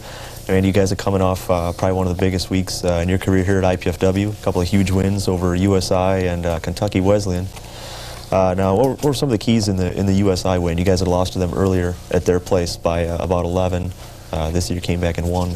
Well, you have to remember, Dave, when we lost them at their place, we had just came off the loss to Kentucky Wesleyan. That shot at the buzzer, and we were emotionally drained and physically worn out and had our hearts broken, or whatever the word you want to use. But we've changed a lot in the last month, and thank goodness it's changed for the better. You want your team to get better, a little bit better every week, and you want them to try to peak in February. I don't know if we've peaked or what's the word, but you want, as a team, the individuals to come together, playing well, playing your system, playing well within each other as you go on. And I think our kids have improved a lot. The week before, you and I were talking about we lost to Lewis, but then we beat St. Joe at St. Joe. I think the win at St. Joe, we scored with 10 seconds to go, a three-point jump shot off a great set play that we run. Great in that the kids executed it very well and made the big shot. I think that gave us an edge at this point in the season, an edge in that they believe in themselves, they believe in the system, they believe in the coaching staff to the point where everything is kind of clicking together. It's a hard, there's not one word or one sentence to describe it when the chemistry, or whatever the word you want to use, comes together and the kids really play well within each other. And obviously this was a big week. We had Goshen on Tuesday. We set a school record scoring 118 points. The only thing bad was the fact that John Honstrader got hurt. We have another injury, and he's out for probably the rest of the regular season at this point. He has almost a third-degree sprain. It's all black and blue and swollen. He had a cast on it for a week. He just got it cut off. And so the situation going into the Southern Indiana game on Thursday was the fact that they have a very good inside game with Chris Bowles, their potential All-American center, and Tyrone Tate, their point guard, the transfer from Utah. And here we are without John Honstrader, who had started against St. Joe and played really well, and started against Goshen on Tuesday and played very well. And what a week it was. Here we are, our two biggest games, Southern Indiana and Kentucky Wesleyan, coming in number ranked 13th and 10th in the nation. John Honstrader goes down with that ankle injury Tuesday. He's out. Pat Murphy, who started at post for us against St. Joe, has been playing very well. Had a death in his family, and he wasn't in Fort Wayne Sunday. He left Sunday to go to Michigan, and he was there Monday, Tuesday, and Wednesday. And Wednesday night he came back, so he missed Tuesday's game, practice Monday, and practice Wednesday. Here we are playing Southern Indiana on Thursday, and he's not there for 3 days. And John Honstrader's hurt. Those are our two starting postmen against St. Joe last Saturday. And then our other starter, Andrew Liebert, who's been starting a wing off and on, and he started against Goshen Tuesday. I get a call, and I have to go down to the hospital. He has kidney stones, and he's passing kidney stones Wednesday night. He doesn't get home and get in bed till 11:30. And Pat was there back Thursday, and Andy started, but wasn't very effective because of his illness. He started and played a little bit against Southern Indiana Thursday, but it was just one of those games where the kids just rose to the occasion, emotionally, physically, whatever you want to say. In the second half, that's probably the best defense we've played this year, I think. We just really got after the kids, and our help side was there, ball pressure was there. It was just a situation where our team defense was such that it just wore Southern Indiana down. Now in the first half, you held their All-American center, Chris Bowles, was averaging about 20 points a game, 10 rebounds, held him to 5 points. Didn't even get a lot of shots from the floor. Was that, did you make a point of trying to slow him down early in the game? Yeah, and you have to remember, Doug Ranke and Pat Murphy were not in foul trouble either then. As the game went on, a couple things happened. First of all, Doug Ranke fouled out. Pat Murphy had 4 fouls, I think. And so Sean Gibson went from a help side defender to fronting Chris Bowles. And what happens when you front Chris Bowles, they overload one side of the court and they lob over the top of Sean to Chris, and our help side was coming from a guard now. It was Scott Simmons, or it's Andrew Liebert, or Tony Martin sometimes. So a 6'3" kid was coming over and trying to defend Bowles on the backside. And it doesn't work very well when you have a 6'11" kid. We kept him from getting layups, but he was catching the ball and shooting 10-foot jump shots over our help side guy coming across. Sometimes our help side was there, sometimes it wasn't. And our help side people at times didn't put enough pressure on him, but that's going to happen. But the good thing that happened was Southern Indiana just went strictly to Bowles. It was Tate penetrating from the point guard position, or they went to Bowles. And the other kids just stood around and didn't do a whole lot. They were just passers. So Chris Bowles did get 20 points in the second half, but the rest of the team didn't score a lot of points. So they went kind of one-dimensional. They just kept running their special to Bowles. We know he's going to come, and he's just a great player and a very soft touch and shot the ball awfully well. And but it's tough to beat. We're a pretty decent team. It's tough to beat us at home when you're only doing one thing in your set offense. And as long as we're clicking on the other end, and we were at 99-87 to beat them by 12, and they're the 13th ranked team in the nation. And then we were 20th going in, and today's poll will come out, and we should get up a lot higher than that. And I was afraid. It's good. I don't say it's good, but fortunately we lost at Southern Indiana, so the kids were fired up and not looking past that game, because it's so easy to look past your Thursday opponent when you have Kentucky Wesleyan. And obviously you know the whole scenario behind that. Did you try to make any adjustments after losing the first game? Is there anything you felt that you needed to improve on in that first game that you made a conscious effort to improve on? For Southern Indiana? Yeah.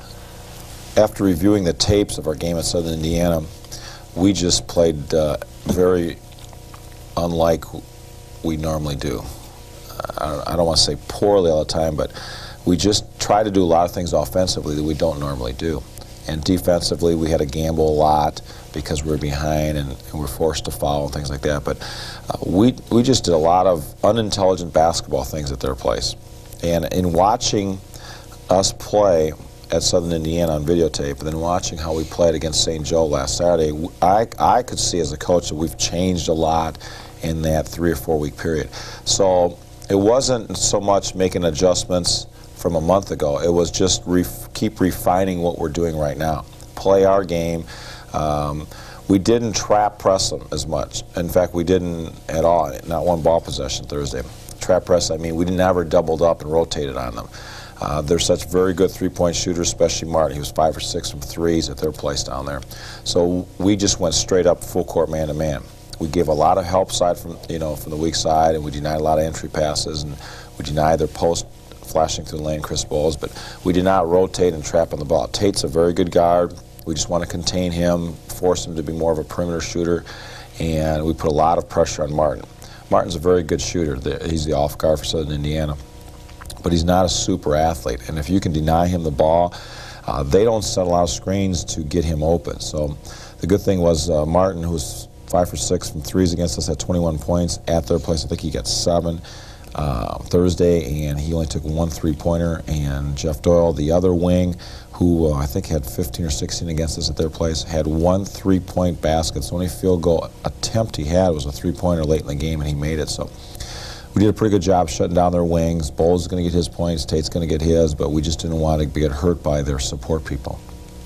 Now USI seems to be kind of a different team at home and on the road. They haven't, I don't think they've lost at home, and on the road they've lost. Well, they obviously lost to us, but they lost, I think, to Quincy. They lost to Kentucky State on the road. They lost to Missouri, but that's a tough place to play anyway.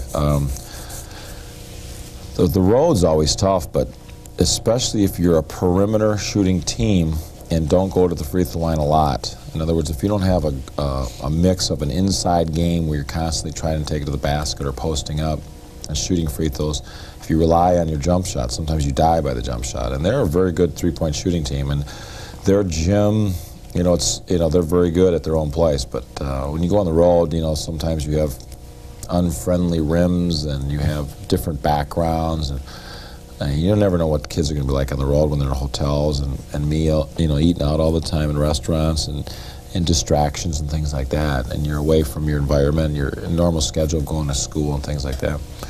Everybody's different.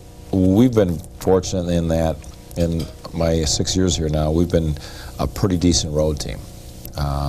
and pretty decent at home. This year we're a pretty decent road team and we're undefeated at home, so that makes a difference. In fact, we're undefeated after this whole year we've renamed it the Hilliard Gates Sports Center. We haven't lost a game there. Of course, our crowds have picked up over the years, and this weekend was just unbelievable. You know, Saturday's crowd was the largest, one of the largest that I've ever been involved with here at IPFW, and obviously people were there to see us, but they also see the 10th ranked team, Kentucky Wesleyan, and as you alluded to last week, the jinx is over with, and where we were 0-18 against them, our school was, and we lost at the buzzer down there, which you saw, and so the myth is gone that IPFW can't beat Kentucky Wesleyan, I guess. Now, going back to that game Tuesday against Goshen, you had an NAI opponent who you pretty much destroyed, 118 to 74. How did that game? It was different to have a game on a Tuesday. Anyway, in the league, you usually just have the Thursday, Saturday games, but to have a game like that before probably your biggest home games of the season, did that have any impact on your practice schedule or your approach to that? Well, I was worried about it in the fact that I don't like to play 3 games a week, and this game was set up a year and a half ago.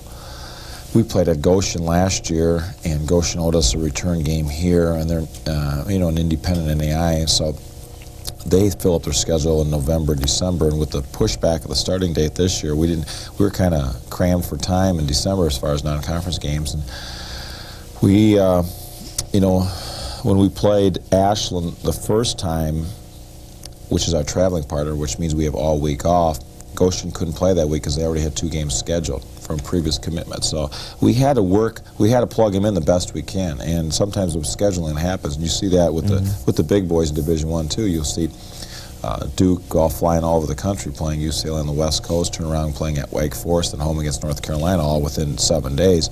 Sometimes that happens, and it happens in January or February, and it does affect practice in that you don't have as many days to prepare for an opponent, but in February sometimes it's good not to have too many days to prepare for an opponent because the team gets tired of looking at each other in practice or tired of hearing the coaches say the same thing. So I don't mind having a 3rd game in February, a game that we should win. And Goshen last year, they had us down 23. With 9 minutes to go, we were fortunate to win, but they lost a lot of their good kids. And the only thing bad that came out of it was John Hofstrader sprained his ankle, and he sprained it in the first half. And it wasn't like we had our top 6, 7 people playing a lot of minutes because nobody played over 20 minutes, I think. And it was good for us as a program because our 9th through 13th man got to play 20 minutes or more, and that's good for morale, it's good for their experience, it's good to keep them involved as far as so they play hard in practice and for their future. Okay. Well, we come back, we'll take a look at the Kentucky Wesleyan game and then also take a look ahead at this week's 2 games.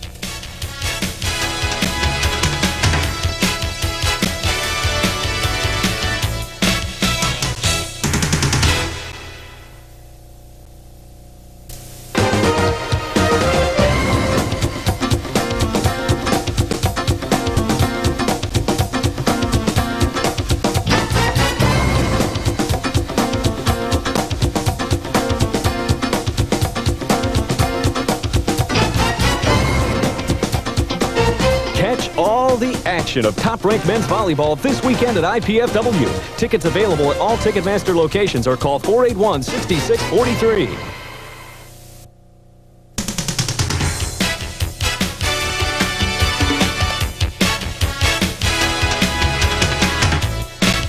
Welcome back to the Andy Piazza Show.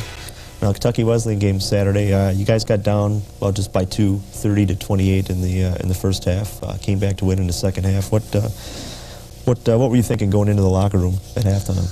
Well, it'd be nice if we make some of those little easy chip shots that we had there. We missed some easy scoring opportunities. They weren't wide open layups, but they were almost wide open, post moves or power moves. And we swung the ball from Sean did a great job, Gibson, from being trapped on one side and double teamed all the time to get the ball to the other side. And we missed some free throws, we missed some 7-footers, some 5-footers. Some wide open jump shots, and some of that is you want to win so bad, and the adrenaline is going so much, and the fact is the crowd was so huge and loud. Our kids were just emotionally too high. In football they talk about it's good to be very, very emotional at the beginning of the game because it's a contact sport and there's a lot of collisions and things like that, whatever you have in football. But basketball is a game of power and finesse and a combination of it. And if you're hyper or going too fast, the timing's off. And that's what happened quite a bit. And we talked at halftime about the fact that there was only 2 series of ball possessions where they really pounded the offensive boards and we didn't do a very good job rebounding. We addressed that issue. We also addressed the issue that the shots we're getting are the ones we want to take. So execution-wise, we're doing the right things. We just aren't converting. And don't worry about that. And the other thing was, we missed some free throws. And some of that, again, is we don't relax enough from going full speed. And we had 9 turnovers at half. And I thought some of our turnovers were just the bonehead type turnovers that you don't want to see. Just unintelligent or doing things that you're not accustomed to doing. So as a coach, we don't want to need that. We don't need to go all out that quickly in the game like that to try to score. And more or less calming them down a little bit and reminding them what we did the second half Thursday against Southern Indiana is what we need to do tonight against Kentucky Wesleyan. And second half, we're behind 2 and they have ball possession, and we just keep chipping away at them, and we get a little bit of a lead. They're getting a little tired. They're fouling. We're shooting more free throws. And the thing is, defensively, again, I say how well we played against Southern Indiana. Here we hold Kentucky Wesleyan, number 10 team in the nation, to 11 of 33 shooting from the floor. And they made 3 or 4 at the end. So, they were like 8 of 30 going into the last couple minutes of the game. And they got frustrated, too. And we just kept executing. Andre did just a tremendous job of changing offenses every 2 or 3 ball possessions. And our big kids did a good job of containing Carlos Skinner. We shut down Itutis inside. The perimeter people, we got to them. The first half, Kentucky Wesleyan's 5 of 10 from threes.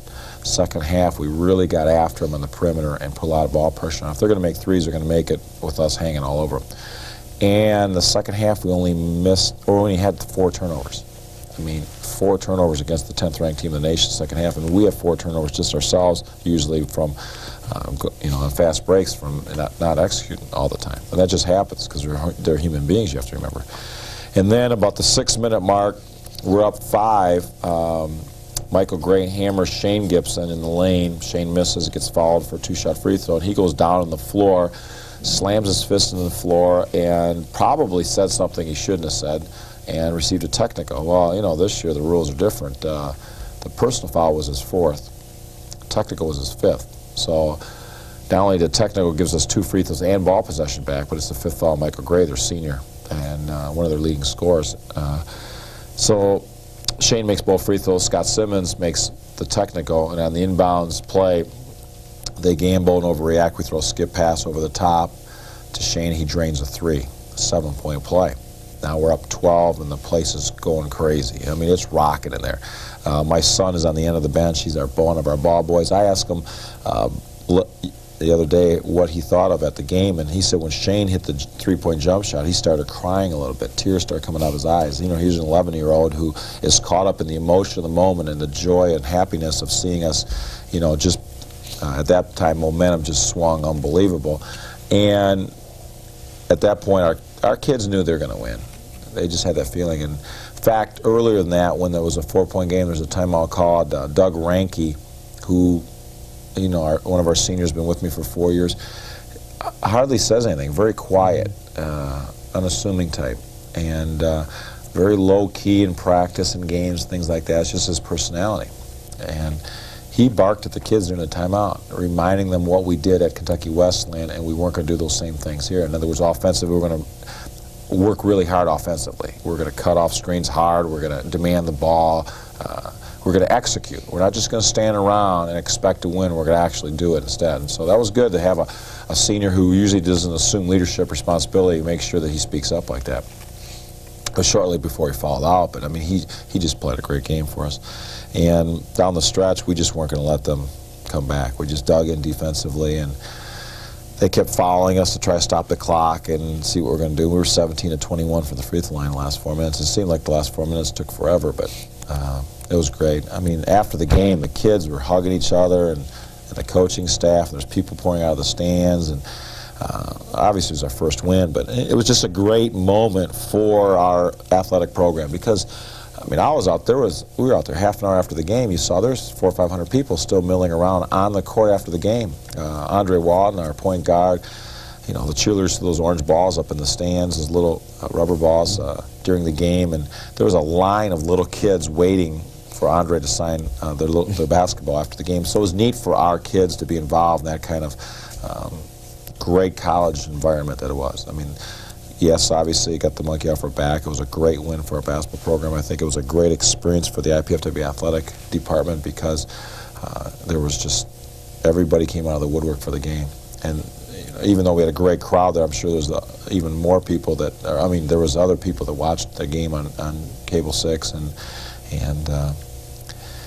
it was fun. I mean, we met with the Royal Dons afterwards. There were about 40 or 50 of us that went out and got something to eat after the game, and they were just like kids in candy store. The adrenaline was just flowing, and I had lunch with some of the Royal Dons on Monday, and they still were. That's all they were talking about. It just made their weekend. It just does everything. It's such a positive experience for them, and the bad thing is it's going to get us higher in the rankings now, and we have to make sure that we don't come down too far, that we remember what got us there and don't have a loss of emotion this week. And you have to guard against that all the time.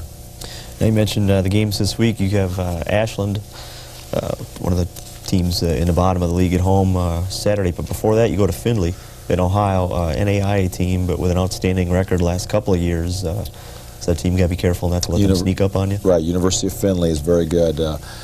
Very good in that they were 24-6 last year with 4 starters back. They went to the NAIA tournament. This year they're 18-5 right now. And they just beat Hillsdale last week, or Wayne State last week, and Hillsdale the week before. Both Division II programs from Michigan, both very good Division II. Wayne State went to the tournament last year. Hillsdale is in first place in the conference up there, and they beat both of them. They beat Hillsdale at Hillsdale. So, very good team in that we have to get our kids ready. Obviously, they think an NAI non-conference was obviously a little mental letdown, but you try to remind them who they are and what they mean. And some of our kids are at the point now, hopefully, that it's not who's so much you play, it's how you play. You're your own opponent. Mm-hmm. You know, how well we're going to play. And we have to go to their place, tough place to play. They're going to come back to our place next year. It's one of those non-conference games in the middle of February that some of the big Division I's play. They go on the road and they'll play, like Duke last year played at UCLA, at LSU. And we needed a game this week. So it's tough to constantly find teams that are not very competitive because you don't want that right now because there's a natural letdown. Go and play the best teams now to try to get ourselves ready in case we get that postseason bid. Now, how do you scout a team like that? A team that you don't, they're not even in the NCAA, they're NAIA. You don't have very many common opponents. Although you mentioned you do have a few. What are the ways to learn about a team like that? Well, we have 2 films on them, and of recent games that they had. Against Division II opponents. 2 videotapes of their games. We also have a scouting report from a 3rd university who played them. And I also called a coach in our league who used to be in Ohio that knows their system, and I asked them about them. Plus, I recruited one of their players, Chip Smith, out of Owens Tech a few years ago. So I'm familiar with him, and his brother Dave is there, so I'm familiar with both Smiths, the guards that they have there. And we also get, you get all the information for us as far as statistics are concerned, who's shooting and where and who's doing what and things like that. So we get plenty of information on opponents. There aren't any secrets these days. Same thing with Finley. I'm sure they got 2 or 3 films on us too. And maybe they scouted us Thursday and Saturday. The thing is, they haven't played. They're an independent NAIA. They haven't played since February 2nd when they beat Hillsdale at Hillsdale. So they'll have 8 days off between games. How does that affect them now? I don't know. Does that give them more time than us to get ready? Sure, but it's hard to tell. It's hard to tell. And scheduling is so tough these days that you got to take them when they can. And they needed in our 2-year agreement, they needed a home game because they didn't have very many home games. So we decided to play over there at their place this year. Now Saturday night, you've got Ashland coming to town. Last time you played Ashland, you guys won fairly easily. I think 20-point win, but it's a very low-scoring game. Is it something you expect to see again? Yeah, that Ashland game was after we had lost to Southern Indiana and Kentucky Wesleyan. So it was a situation where we had a whole week to prepare for them, and all we worked on was defense and taking care of the ball. And that's what we did against Ashland. We played very good defense. We didn't turn the ball over, and we didn't worry about offense. And we had them down 30 at one time. In fact, the second half, they only scored 3 points in the first 10 minutes of the second half at their place. So the thing we were trying to improve was the defensive intensity and offensively taking care of the ball, not turning it over, and those are the two things we did. Early in the game, we didn't score very well because we shot poorly because we were just playing so hard defensively. Again, we didn't change gears very well on offense, but it was low scoring, but there's a situation where we had quite a few kids playing again, and I don't worry so much if we don't score a ton of points. It's just how we play and how hard of an effort do we give. And they played Kentucky Wesleyan very well Thursday. They only lost by 12, so we expect them to be improved, but the good thing is they're coming here to our place. And with a young team like they have, it's tough for them sometimes to play on the road. Okay, now I got about less than a minute left here. What's your prediction for the poll this week? Put you on the spot. Well, I think you and I should get our Ouija board out, or we'll just throw the numbers down and see what happens. We were third last week in the region, 20th in the nation. On our schedule last week, Southern Indiana second in the region, Kentucky Wesleyan is one in the region. Region being Michigan, Ohio, Indiana, Kentucky, and Illinois. The Great Lakes region. And Wesleyan's 10th and Southern Indiana's 13th in the nation.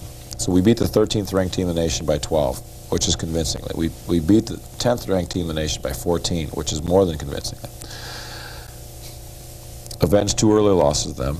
We're 16-3. We have the best one-loss record in the region, tied with Wesleyan's best one-loss record. We should be, after that, number 1 in the region, and nationally we should just be above Wesleyan and Southern. Where in the nationally, I don't know. It depends how the top, if the top 8, 9 teams don't lose, let them stay there. We should be 10th then. Oh, but you know how that is, Dave. Okay, we'll find out in a couple of hours. All right, well, thanks for tuning in. I'd like to remind everyone IPFW will be back at home Saturday night when they take on Ashland at 8 o'clock.